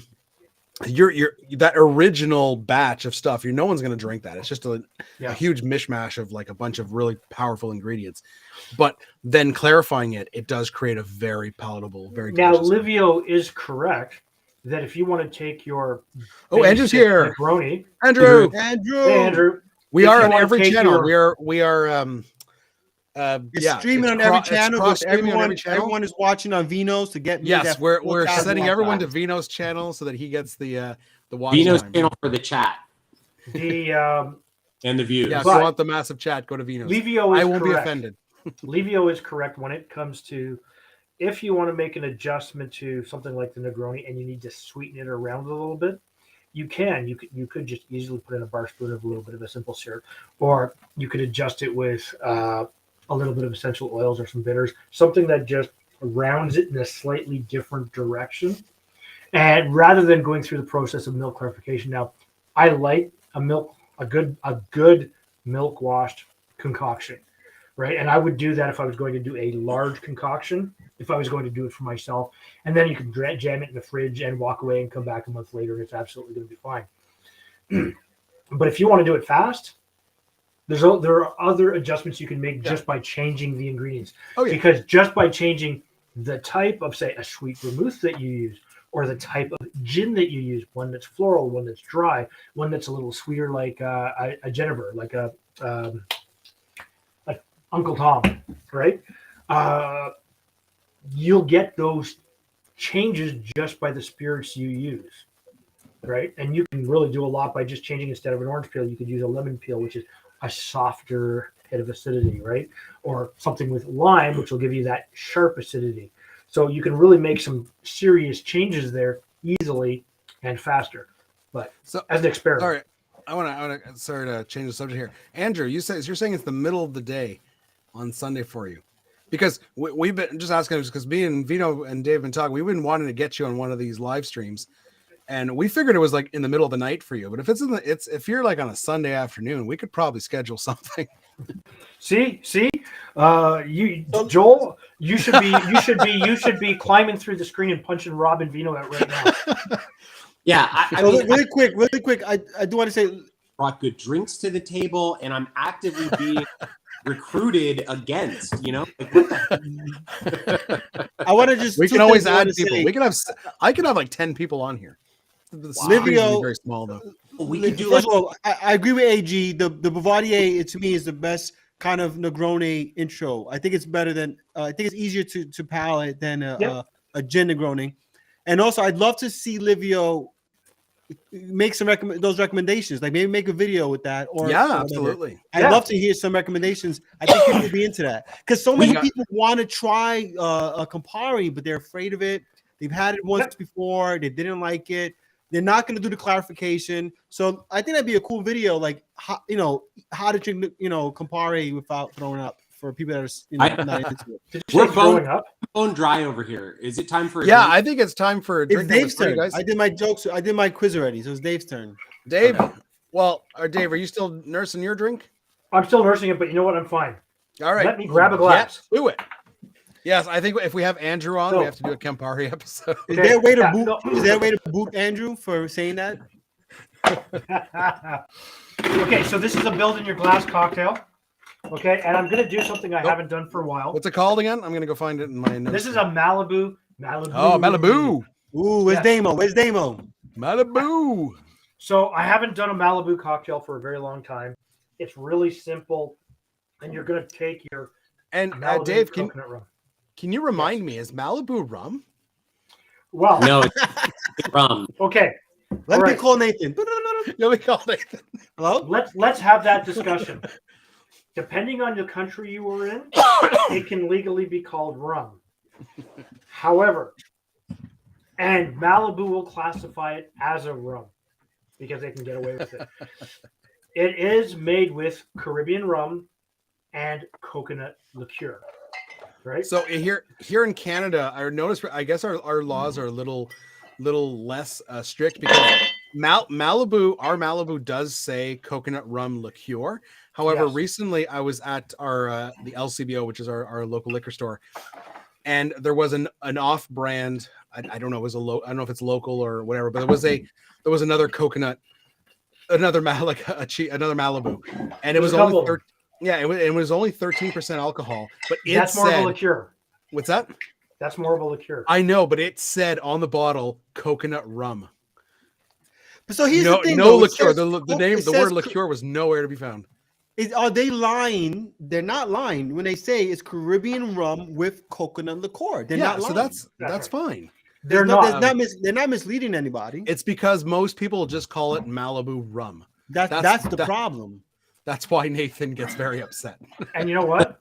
I'm okay to let people get upset, but technical fact is, who said that? Sean technically is supposed to be 40% ABV and higher.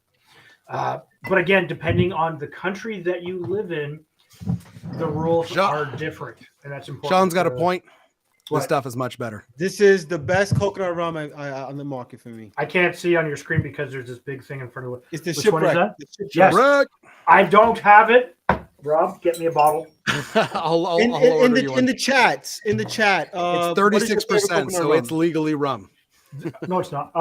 There's another one that's local to us called Imperium, which I haven't been able to get my hands on. So let me explain to you the basics. It is very sweet, but it's very coconutty. It's 35% ABV though. 36. It's got real. It's got a real. At least it has a high ABV. I mean, compared to Malibu, this is the shit. I mean, so Malibu in Australia is called Caribbean rum with coconut flavor. So ours, it's close to what ours says. Okay, so this is called the Malibu, and yes, I used grenadine for this because Captain Morgan is the worst. Is it Canadian? Captain Morgan? No. No, it's actually out of Puerto Rican. Yeah. So why do we have so much of it here? Half our rum aisle is friggin' Captain Morgan. Because it's easy. They got into the country. So this is called a Malibu. It looks pretty. Malibu. So what it is? You have to enunciate the boo more. Malibu. So that's how you do it. 2 ounces of your coconut rum or coconut rum liqueur. Okay. You want 4 ounces, so it's a 1-to-2 ratio of a lemonade. You can either make it yourself or just go to the store and pick something up, depending on whatever you got going on. And a splash of grenadine. I used roses because it's what I have. And you're just going to get a little bit of sweetness, a nice light pink color. You know, I don't mind the roses, grenadine. I'm not a big fan of grenadine to begin with, and the roses has the best color. So here you go. It does have the best color. Now, Hey, this Rob, is are you telling me that the guy who makes everything is buying roses grenadine? Here's my reasoning behind that. I use grenadine about 2 times a year. So we've all got our skeletons, Joe. Wow, I honestly like world. Oh, sorry, Dave, go and taste that thing. Okay, so it gives you that coconut flavor immediately, but this is a sweet cocktail.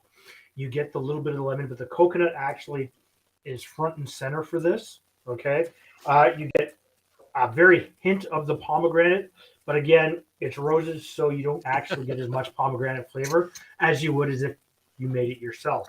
Roses taste like pink. If you are younger and it's a hot day, this is perfect. But if you're also at a Halloween party, this is a quick and easy cocktail to make that you can just bang them at one after another for all your friends.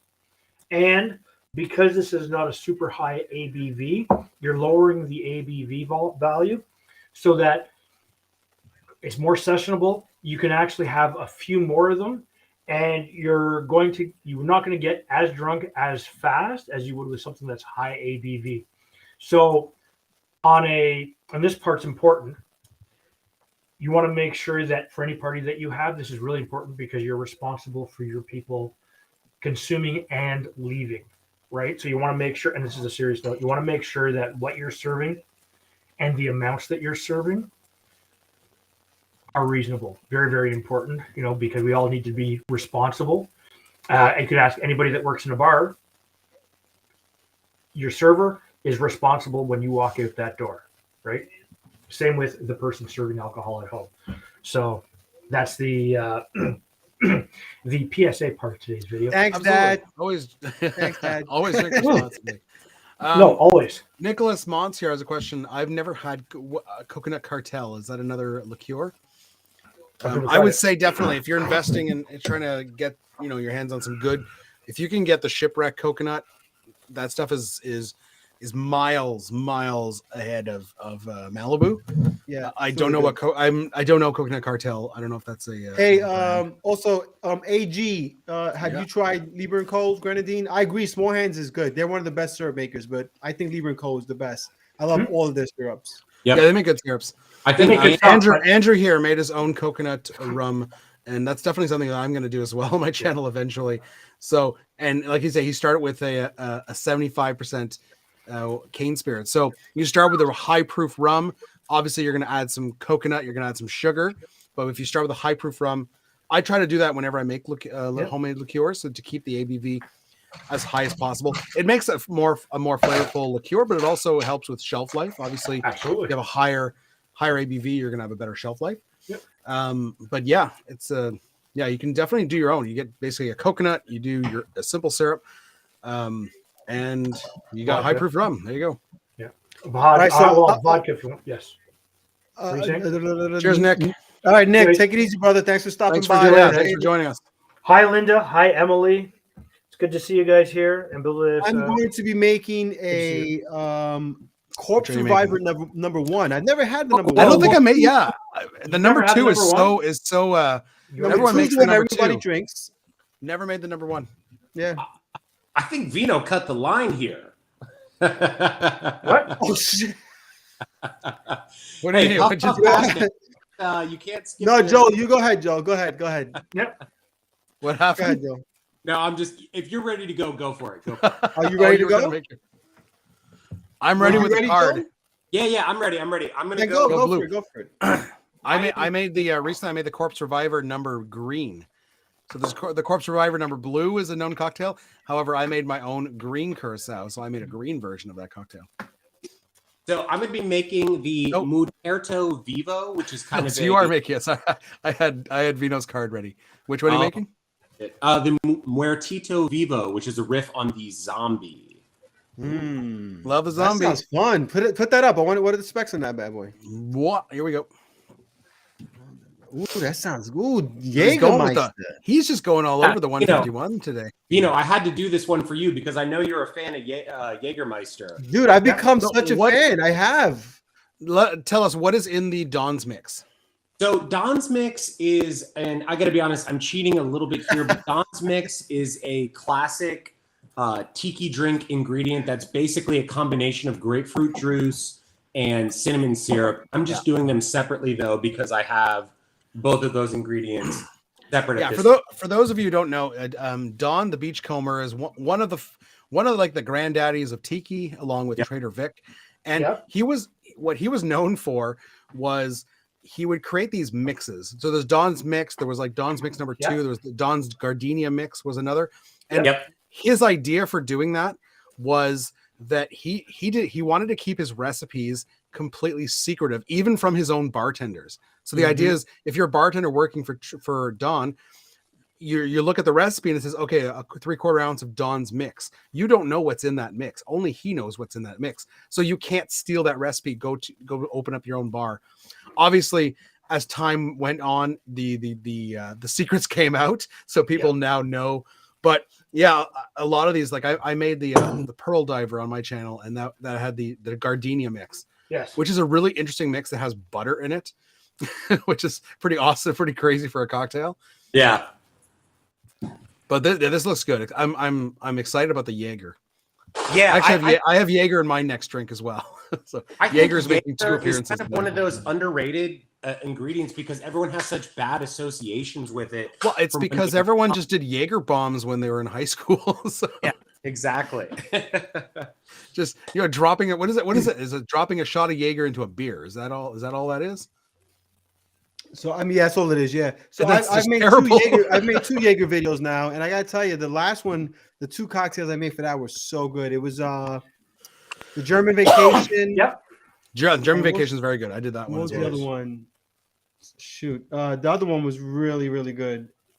Surfer on acid. Yeah, remember I that? made a modified version of the Surfer on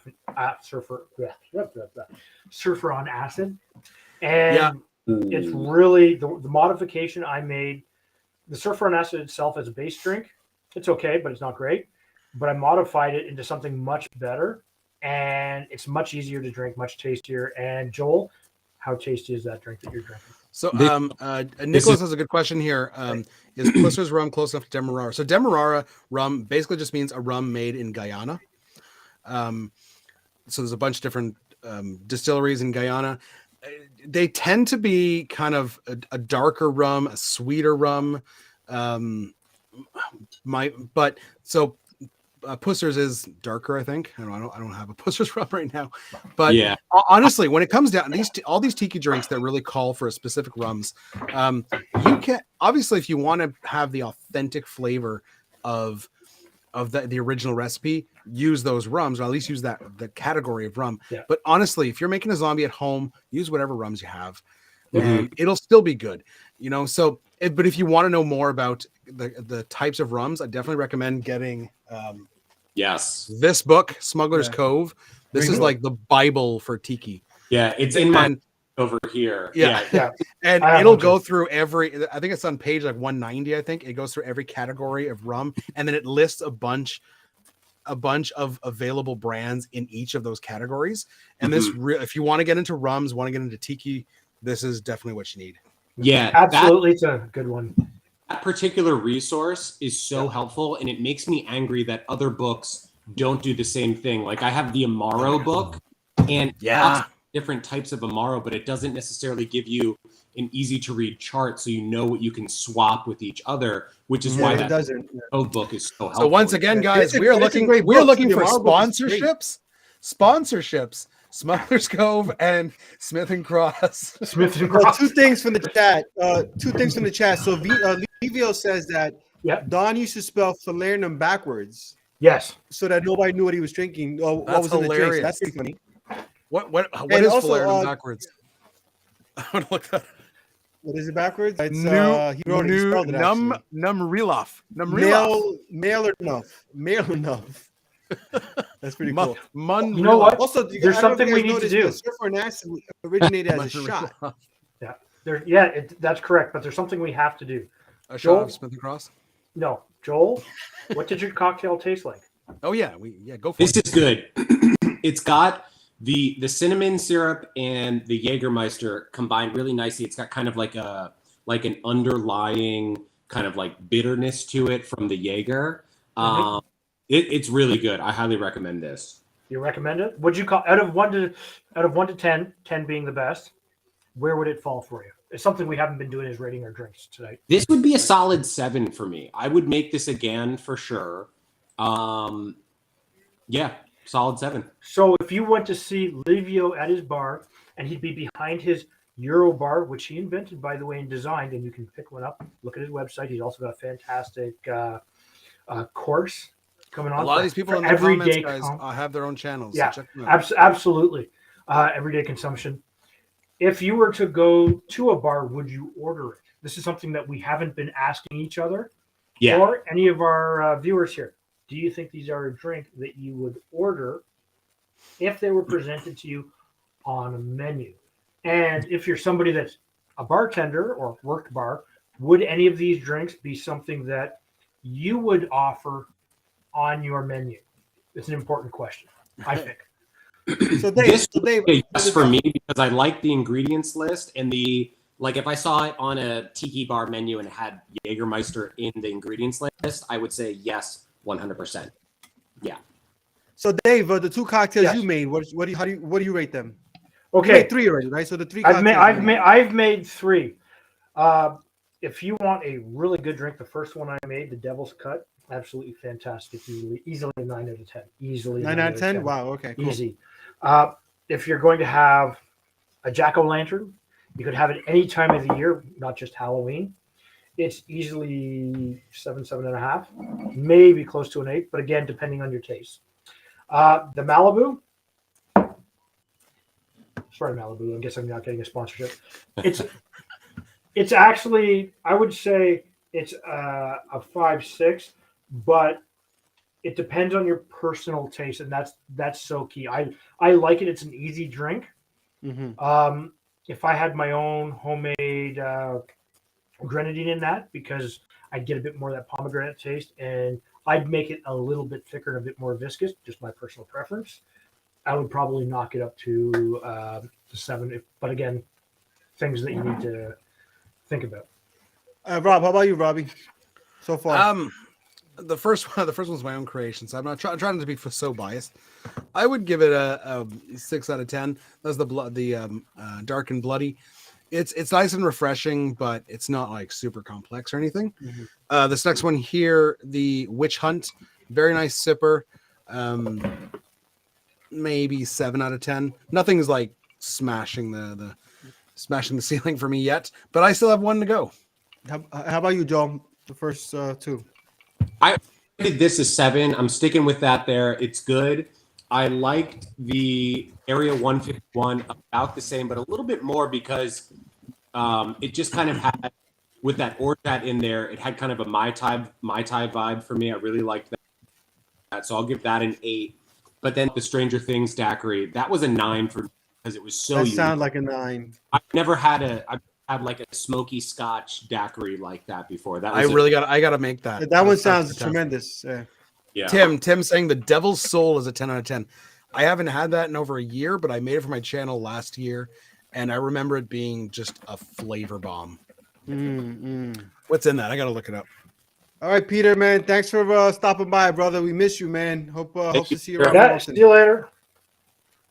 So for me, the Blood and Sea, it's 5, 6. Again, the Blood and Sand just falls flat, and even this riff on it just didn't really hit. The In Cold Blood, I loved it. I give this an 8. You know, I love stirred cocktails, man. I don't actually like any modifiers in my cocktails. You know, not like the traditional juices or nothing. I like spirits only. So I'm gonna go with an 8 on that. So I'm about to make the Corpse Reviver #1 right now, which is apple brandy. I'm gonna use Calvados, cognac, and sweet vermouth. So I already know this is gonna be right up my alley. Before you start that, let me just run through because Tim said the Devil's Soul. I just had to remember what it was. So we got an ounce of rye, we got a half an ounce of mezcal, half an ounce of Averna, quarter ounce of Campari, and a quarter ounce of elderflower. Flavor bomb. I can make that. Well, that would be interesting. That would be interesting. It's so there's that's up my so much alley going too. on, but it's so much going on, but it works. It's not like, oh my god, this is just all over the place. Yeah. It sounds like it would be. All right, guys. No. So 1 ounce of cognac, or you can use a brandy if you got it. 1 ounce of your apple brandy. I'm using Calvados, but you can use Applejack. There are some nuanced differences between the two, but yeah, I wonder how it would work if you just used all apple brandy, like 2 ounces of apple brandy, if it'd be too much. Or and then a half an ounce of sweet vermouth. Mm-hmm. All right, that's good thing I just bought a new bottle because that is over. All right, I'm going to stir that bad boy up. Yep. Now, do you have a preference for how long you would stir this cocktail? Because I know some people will say, well, you just stir it till it hits the right temperature and the right dilution that you want, or do you do exactly 60 turns? My ice has been sitting, so it's wet. Yep. So I don't have to stir it as long. Yeah. You know, you're not going to get the same chill factor, but you're going to get a quick dilution. It's got to do 67 revolutions. 66 is not enough. 68 is too much. Ooh, you need to have good, hard, cold ice. Right? That's really important. And the ferocity in which you hold your spoon makes a difference. I love that. Is beautiful. Look at that amber color. That is gorgeous. That does look. Cheers, nice. fellas, and everybody in the chat. Cheers. Thank you guys for being here tonight. This is my third. Cheers. Cheers. What the hell is Eeyore's Requiem? I've heard of how dare they make a drink about friggin' Winnie the Pooh character, and how dare it be a 10 on 10? So I'm gonna look that up. Eeyore, why would it be Eeyore? Because Eeyore was depressed, so he had to have a drink. Oh my god, this is like killing my my childhood here. That's a really interesting cocktail. I loved it. It's got some great complexity to it. Like the brandy's the first thing that hits you, but then you get that apple on the apple flavors on the follow through, and then the sweet vermouth just sits on the back of your palate. This is great. So you get some of the kind of figgy notes and stuff. Delicious. Love it. Love it. I have a question. So this is my kind of cocktail. It's straight up stirred spirits, man. I could drink this all day, every day. I don't think you guys are ready for Eeyore's Requiem. tell us in a moment, but Vino, if you say put in, instead of the Calvados, say a Laird's Applejack, which is a little bit rougher on the flavor and a little. I think it's less rough because it depends diluted. Though, because that one there is not it's like half neutral spirits or whatever. You know what I'm saying? So I think it's only 35% apple brandy. So that one there may not hold up as well. Okay. If you've got the bottle and bond, that joint is incredible. Yeah, I gotta try. This is I can't read the bottle look. I did look that up. Tim wants to look that up. one is a blend. That one's a blend. I dropped the Requiem in the chat. I don't know. So here we go. Eeyore's Requiem. 1.5 ounces of Campari. Let that sink in. Half an ounce of gin, quarter ounce of Chinar, quarter ounce of Fernet Branca, 1 ounce of dry vermouth, 15 drops of orange bitters, and 3 orange twists for garnish. This is like just a cocktail maker who's like high. Yeah. No, not really, because the 15 drops of the orange bitters is hilarious to me. Like, why wouldn't you just dash it at that point? No, but what I find more hilarious is the 3 orange twists. Right. Like, you're like, garnish? Oh, how about a second garnish? How about a third garnish? Yeah. but here's a question. Campari and Fernet Branca. Right? They're I love Fernet. I'll drink Fernet straight. I'll drink Campari straight. Fernet is more medicinal in flavor.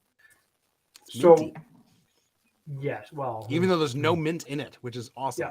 Yeah, which is cool. But you were thinking for opposing diametric flavors.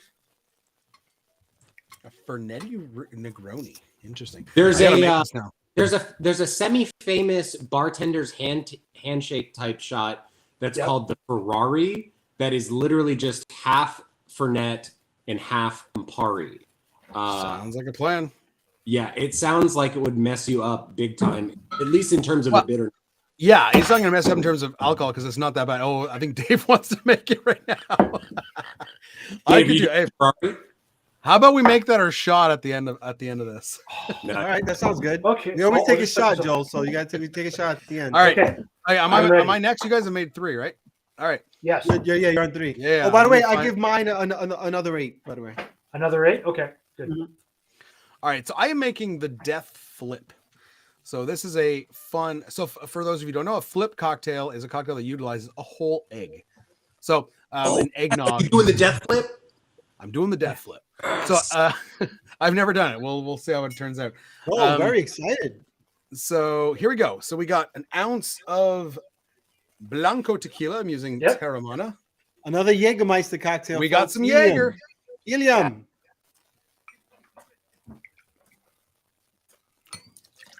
Obviously, we're shaking this one because we're dealing with eggs, so you got to shake hard. Mm-hmm. Don't do like Cocktail Tony and shake for 5 seconds. Hey, he shakes very hard. No, but that one video where he did a whiskey sour and he didn't shake it long enough, and in the video you can see like the floppy egg fall into the glass because it's not emulsified. Hey, all right, you so know what? half an ounce. He likes of his protein. He likes his protein. Come on. Yeah, I like it too, but I want it emulsified in the drink. All right, so Cesar just picked up his first bottle of Campari. You know what, Campari, like obviously it's a very like divisive spirit, or not a spirit but amaro, but like when I made my first ever Negroni, I hated it. But I like soldiered through. I was like, you know what? This is a classic cocktail. You're going to freaking enjoy it. So I soldiered through it and I drank the whole thing. And then the next one I made was better. And then the next one I made, and now the Negroni itself is not one of my favorites, but the variations. My favorite is a celebration cocktail, which is basically a Cognac Negroni. Mm-hmm. Absolutely amazing cocktail. It took me a couple of sips to like it. I got it by the first cocktail. I loved it. It took me a few sips in. It took me a little more than like the first drink was terrible, but I soldiered through. 1/4 ounce of Demerara syrup. That's just a kind of a brown sugar syrup. Yes. And then here we go, the full egg. We're dropping the whole thing in the cocktail. Yes. But why Rob, make yourself into a cocktail? I didn't bring the nutmeg. It's supposed to. Rob, drop the recipe so we can see you shaking up that whole egg there. Well, I'm going to use a technique that. Here's a technique that I like from. I first got it. It's not his invention, but I first learned it from the Educated Barfly, and it works really well with flips. Like every Christmas when I make eggnog. This is what I do. So the idea is that you get a one by 1 inch cube. Yep. And you drop that in. And the idea is you shake it until the whole thing is dissolved. So you don't need to do a dry shake, double shake, whatever. You just shake the crap out of this until you stop hearing that ice inside. So I might mute myself, but I'm just going to be doing this for a good long while. Well, talk amongst yourselves. Christine makes a good point. The Jungle Bird is a really good entry point for Negroni. That is the perfect recommendation for intro to the Negroni. I mean to Campari. Christine is absolutely good call, Christine. Good the call. Jungle Bird is perfect gateway cocktail for Campari. 100%. Mm-hmm. So when I had the very first Campari cocktail that I ever had was the Negroni. Meanwhile, Rob's still shaking. And I went, oh! And then I had, it's a good cocktail. I like it, but it was, then I had the Paloma, and I like that better. Right? The Jungle Bird is one of my favorite cocktails. It's so sweet, delicious. slightly bitter, a ton of flavor. It's easy to put together. Yeah. Right. And there's a couple of good cocktails if you need to get into something like that. And it's very interesting that I think the aperitivo and the aperitif is so unique. It's very big in Europe, right? A lot of countries in Europe have that you have one before a meal to sort of wake up the digestion and get it going, and then you have one after your meal to digest it, to give you that little bit of to help settle your stomach and aid in the digestion. Whereas here, that's not something big. In fact, I would never have even really known previous to doing any of this that this was a thing. And it's really interesting that you see the differences between Europe and Canada or North America in that aspect, and how each group of people, when they've come across, have brought their own unique spirit and liqueur and flavors across with them and do something different. All right. So yeah, I do agree. Fantastic.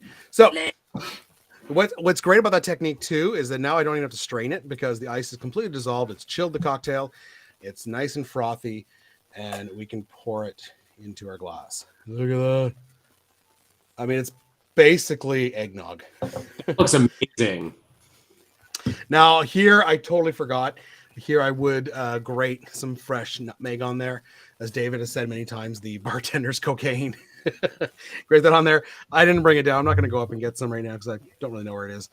But here it is. You can see that foam already separating at the top there. It's looking delicious. That looks so remember, we have tequila, we've got Jaeger, we've got a yellow chartreuse in this bad boy.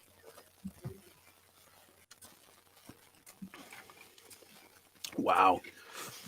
That's really good. Is it good? It's very good.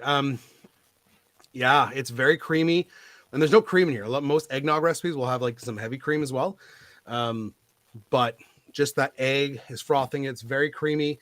I think, you know what, the tequila is kind of lost in here. It's there, but it's kind of lost. It's really that herbalness of the yellow chartreuse, and then the herbalness and the Jaeger, that anise licorice flavor.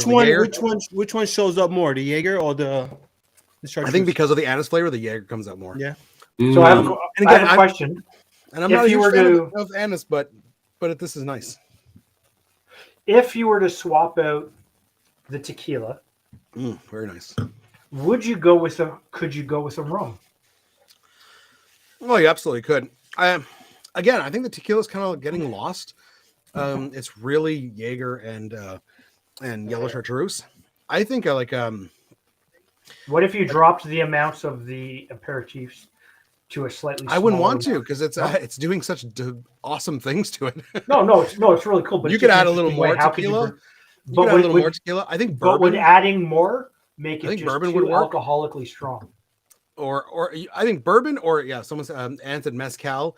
Or just an aged tequila, like a reposado, even an añejo, would have a more complexity to it. But I think a bourbon would work really well here. But no, I'm pleasantly surprised. This is very good. That has been on my list of cocktails to try for so long. I just never got around to it. It is missing the nutmeg. The nutmeg would just make this. I'm giving this one. So I gave my first one 6, gave my second one 7. I'm giving this one a 9. This is actually a really good flip. Wow. I'm going to have to drink one of those ASAP. That's really nice. And it's not, there's only a 1/4 ounce. The thing about like I keep comparing it to eggnog, most eggnog recipes, like the single serve eggnogs, where you like the shaken cocktail eggnogs, have added cream, but also a lot more sugar. This is surprisingly not that sweet. It's rich because of the egg. It gives it a very rich creaminess, but it's not overly sweet, and that I think is a huge plus for me because I don't like things too sweet.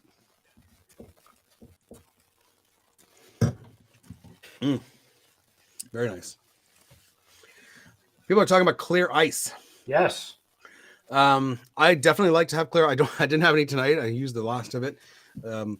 I definitely make my own clear ice for large cubes for stirred drinks. I don't bother so much for other, obviously for tiki drinks with crushed ice. Who cares? It's crushed.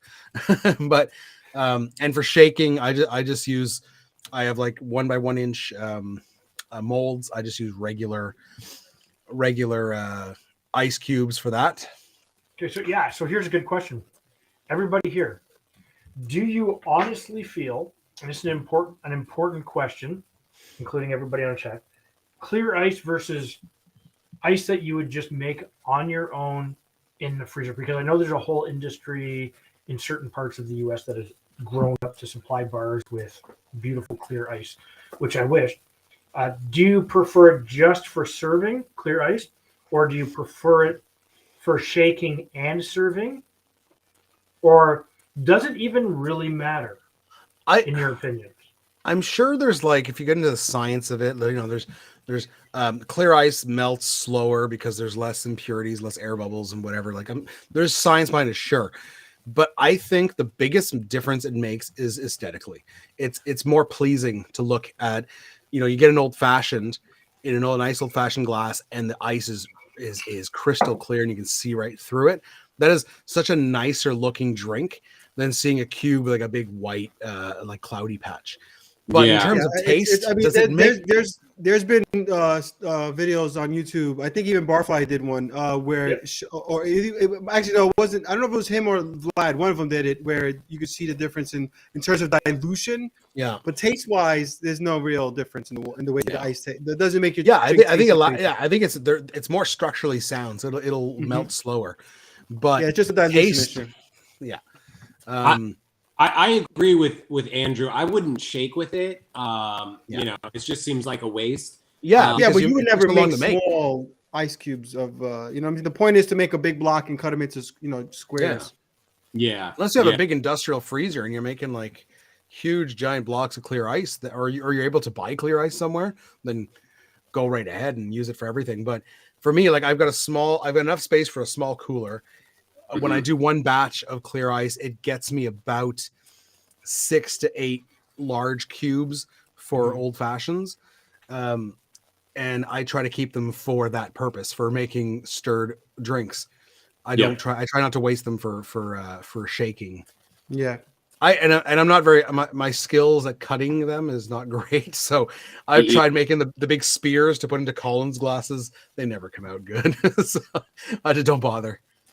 Yeah. Maybe my knife is not good enough. That comes in my freezer for whatever reason seems to melt quickly. Like I don't know if it's the way it freezes, the type of the automated process or whatever that makes it or whatever, seems to melt really quickly. So there's a certain point where ice gets, there's colder ice than other ice. Yes. So it's possible you're not getting a higher level of freezing as someone else might get with their ice. Exactly. So even if I say the clear ice, I'll still use the molds that give you like the 3 or 4 inch ice cubes that are not clear, but they still melt slower and they're a little bit more frozen than like the little tiny cubes that come from my ice maker and my freezer, Yeah. So that's 2 different things. So you're based on volume there. Although you have more surface area to work with, you have less impurities and less air. Your ice maker in your freezer is going to make smaller amounts. The smaller your ice is, the faster it'll dilute. That's just basic science, right? But I love clear ice. I'll shake with clear ice. I do it all the time. How do you make yours? You just like the cooler method? You just have a giant cooler? Because you make a lot of it. Well, I have a hammer that's broken now. I have another hammer. Well, I had the right knife that I would cut with. Unfortunately, it's after 3 years of this, it's starting to get a little bit. No, he'll be back. Okay. A little bit dull. I prefer visually and aesthetically. So if I'm being served at the bar, or if I'm sitting down to have a drink and I just want to sit down and relax and just sit there and have that whole ambiance for myself and my friends, clear ice all the way. But if you're going to do it at home, you can either make it and you're going to fiddle around with it and cut it. It's really, really easy. I'll do a video on it. But if all you have is just some stuff in the freezer, just use what you got. Yeah. Right now, if you're getting a funky taste off of it, well, go ahead. It's a couple of things. Could be your water, and that's important because what's in your water happens. So if you're somebody place that has like a little bit more sulfur in the water, if it's been in the freezer for a long period of time, you need to cycle through it as if you were cycling through fresh ingredients in your fridge. Always bring the older stuff to the front, use that first, put the newer stuff in the back. And really, just don't store like nasty fish beside your good rice. Yeah, but not only that, I mean, people don't realize is your tray too. If you have like soap residue or something like that, there's most of that stuff is porous, and the trays are porous, and it stays inside of your tray, and you can totally pick that up. But I usually, I don't look unless I'm presenting something for photography purposes. I don't bother with clear ice. There's really no fucking. I get no benefit out of it in terms of the whole dilution situation. I drink my cocktails way too fast. Yeah, if you drink it pretty fast, it's not going to hurt. The rate of dilution in my cocktails. So I get it for guys that do Instagram, or if you're someone like Kevin Koss who has like this incredibly beautiful presentation, or if it's just something you prefer, great. But in general, there's no real benefit. Yeah, I mean, I try to save my. Like I said, I don't make. I only have a lot of freezer space, so I make one batch will make me like 6 to 8 cubes. So I try to keep them for my YouTube videos. If I'm making myself an old fashioned at home, I don't care, and I'm just using the large blocks that I get from my mold, which are all like white and cloudy. But who cares? Yeah, and I had bought. They have those like clear ice. Yeah, I had bought. I don't know if you remember before I was doing the freezer method. Way back in like 2020, I had bought a mold to make 4 ice balls, like clear ice balls. But the thing is huge. It's this big, and it makes 4 balls, and they're huge. And it takes up like half the freezer. So I just stopped using. But they're made so that you don't have to do the whole chiseling thing. You know what I mean? Yeah. Because the idea is there's a reservoir below, and then there's 4 ball molds above. Yeah, I have one. I don't bother with the shit. It's just. I broke. I'm like I don't do like I don't like that's not part of my whole like YouTube aesthetic. Like I don't really. Like I'm not about the fancy looking cocktail. I want just a good cocktail. So yeah. All right. Are we doing the? I see the Fernet and the Campari is out. Yep. What are we doing? I have to go get that. What are we? This is a Fernet and cocktail. Fernet and Campari. Ferrari is it? Yes, the last shot of the day. And what is it? Is it literally an ounce of each, or half and half? Just half and half. 50-50. But like a full ounce of each, or are we doing 1 ounce? Whatever. Your average shot is 2 ounces. So yeah. Yeah. This is a 1.5 ounce glass. So all right, I'll be right back. I gotta get my Camparis upstairs. Okay. So if anybody watching the stream, if you have Fernet and Campari and you want to take a shot with us, make it. Yep. Or whatever you have at home, make a shot with us. Come on, guys. Yep. This bottle of Fernet, I bought this quite literally a decade ago. And you can see how quickly I've moved through it. It's just not something that I reach for all that often. I'm doing construction in my home right now, and all my bottles are all over the floor. Everything's fucked up, and my bottles are so dusty right now. Yeah, so I gotta clean them. I've got to clean them all off. Probably get a shot with a garnish of asbestos. Yeah, the Dream Thief. He says he bought Fernet today. Love it. Who's this? The Dream Thief. All right. Yes. And shout out to Dream Thief. If you have some Campari, make a shot with us, brother. Got a nice little sherry glass here. I'll use that. Anne says she's running to grab hers too. Oh, we got some. I think we got people who are joining us. All right. Who's joining us? Everybody. Anne says she's There's grabbing a couple her. of people that are going to join us, so let's wait for them to join. I'm just making it. I think Tim would join, but he had his teeth pulled, so I don't know if he's allowed to drink. Actually, you can suck it through a straw. No. Tim, you can disinfect all of your gums. I love the smell of Fernet. Oh, Fernet is amazing. It really is. 50-50. So whoever is doing this, it's just half Campari, half Fernet. I'm all done. It's actually a nice off-red color. Yeah, it's a beautiful color, actually. Yeah. Would you say that to go get buy new cars? It's off red. I'm just gonna. It's got like an auburn type of look. I'm just gonna kind of eyeball it. Yeah, that's all I'm doing. I'm too OCD to eyeball. Here we are, the Ferrari. I think I did about an ounce of each. It's probably like this is a 2-ounce pour. Hold on.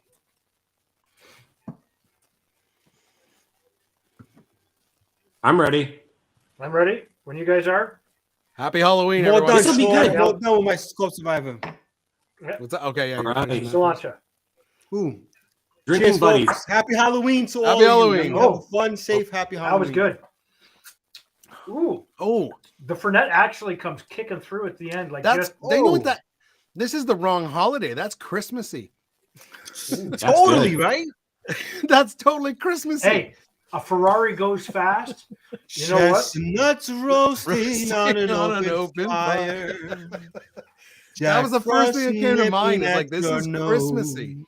Wow. Did any of you guys taste Campari? All I got was the Fernet. All I got I is Fernet. taste the Campari. I got the Campari on the back end, so the bitterness from the Campari is what I got, but the flavor is all Fernet. God help us, I did it. Good job, guys. Yes. Oh, AG Halloween, did everybody. it. AG did it. Yeah. Who agrees? Anne seems blown away by it, but who agreed that this was a very Christmassy drink, wasn't it? It was. I agree. Christmassy shot. I agree. Here Happy comes Santa Halloween. Claus. Yeah. Here comes Santa Claus. Here it comes. Hey. October's not even done yet. We cannot start to celebrate and pre-sell yet. I have already bad started. enough. My going into tree a comes store up in and like a seeing week. Both things at once. Well, Christmas doesn't start until Mariah Carey starts playing in malls. Yeah, Yeah, we got she's 4 weeks. She's We gotta- thawing right now as we speak. She's already tuning.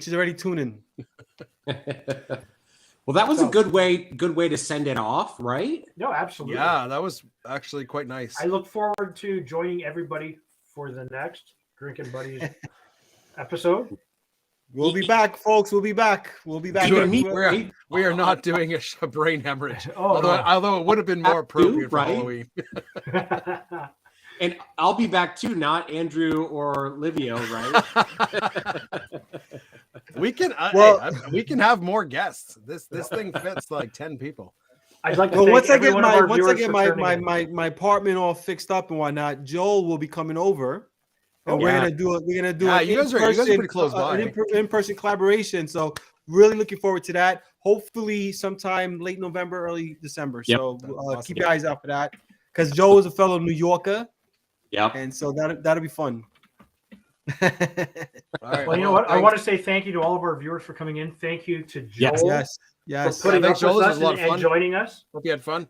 Thank you I for know. Rob and Vino for being the drinking buddies that you are. It's what Yep. we do. We drink. We've got some more We guests. buddies. We've got Jessica from Savage Kitchen lined up, so she'll be joining us soon. As you guys heard live, Drinking Buddies, Livio will be joining us eventually, Yeah. and we've got a couple other people lined up, so it'll be fun. And Joel might be back too. Yes. maybe. No, I'm never doing And, this. and Tim, we're putting the offer out to you too, my friend. Yeah, Tim. Hell Tim. yeah, I want him on Drinking Buddies. We would love to have you What's- on Drinking Buddies. It's going to my be man. a prune and vodka themed episode. So Well, anyway, folks, listen, happy Halloween. We love you all. Thank Yeah. you so much for joining us. Cheers. And remember, when life gives you lemons, Make make a yourself a cocktail. cocktail. makes up Cheers, cocktail. folks. Have a Cheers. good one. Thanks, guys. Thanks for having me. I had a blast. Absolutely. You're brother. welcome. Thank you for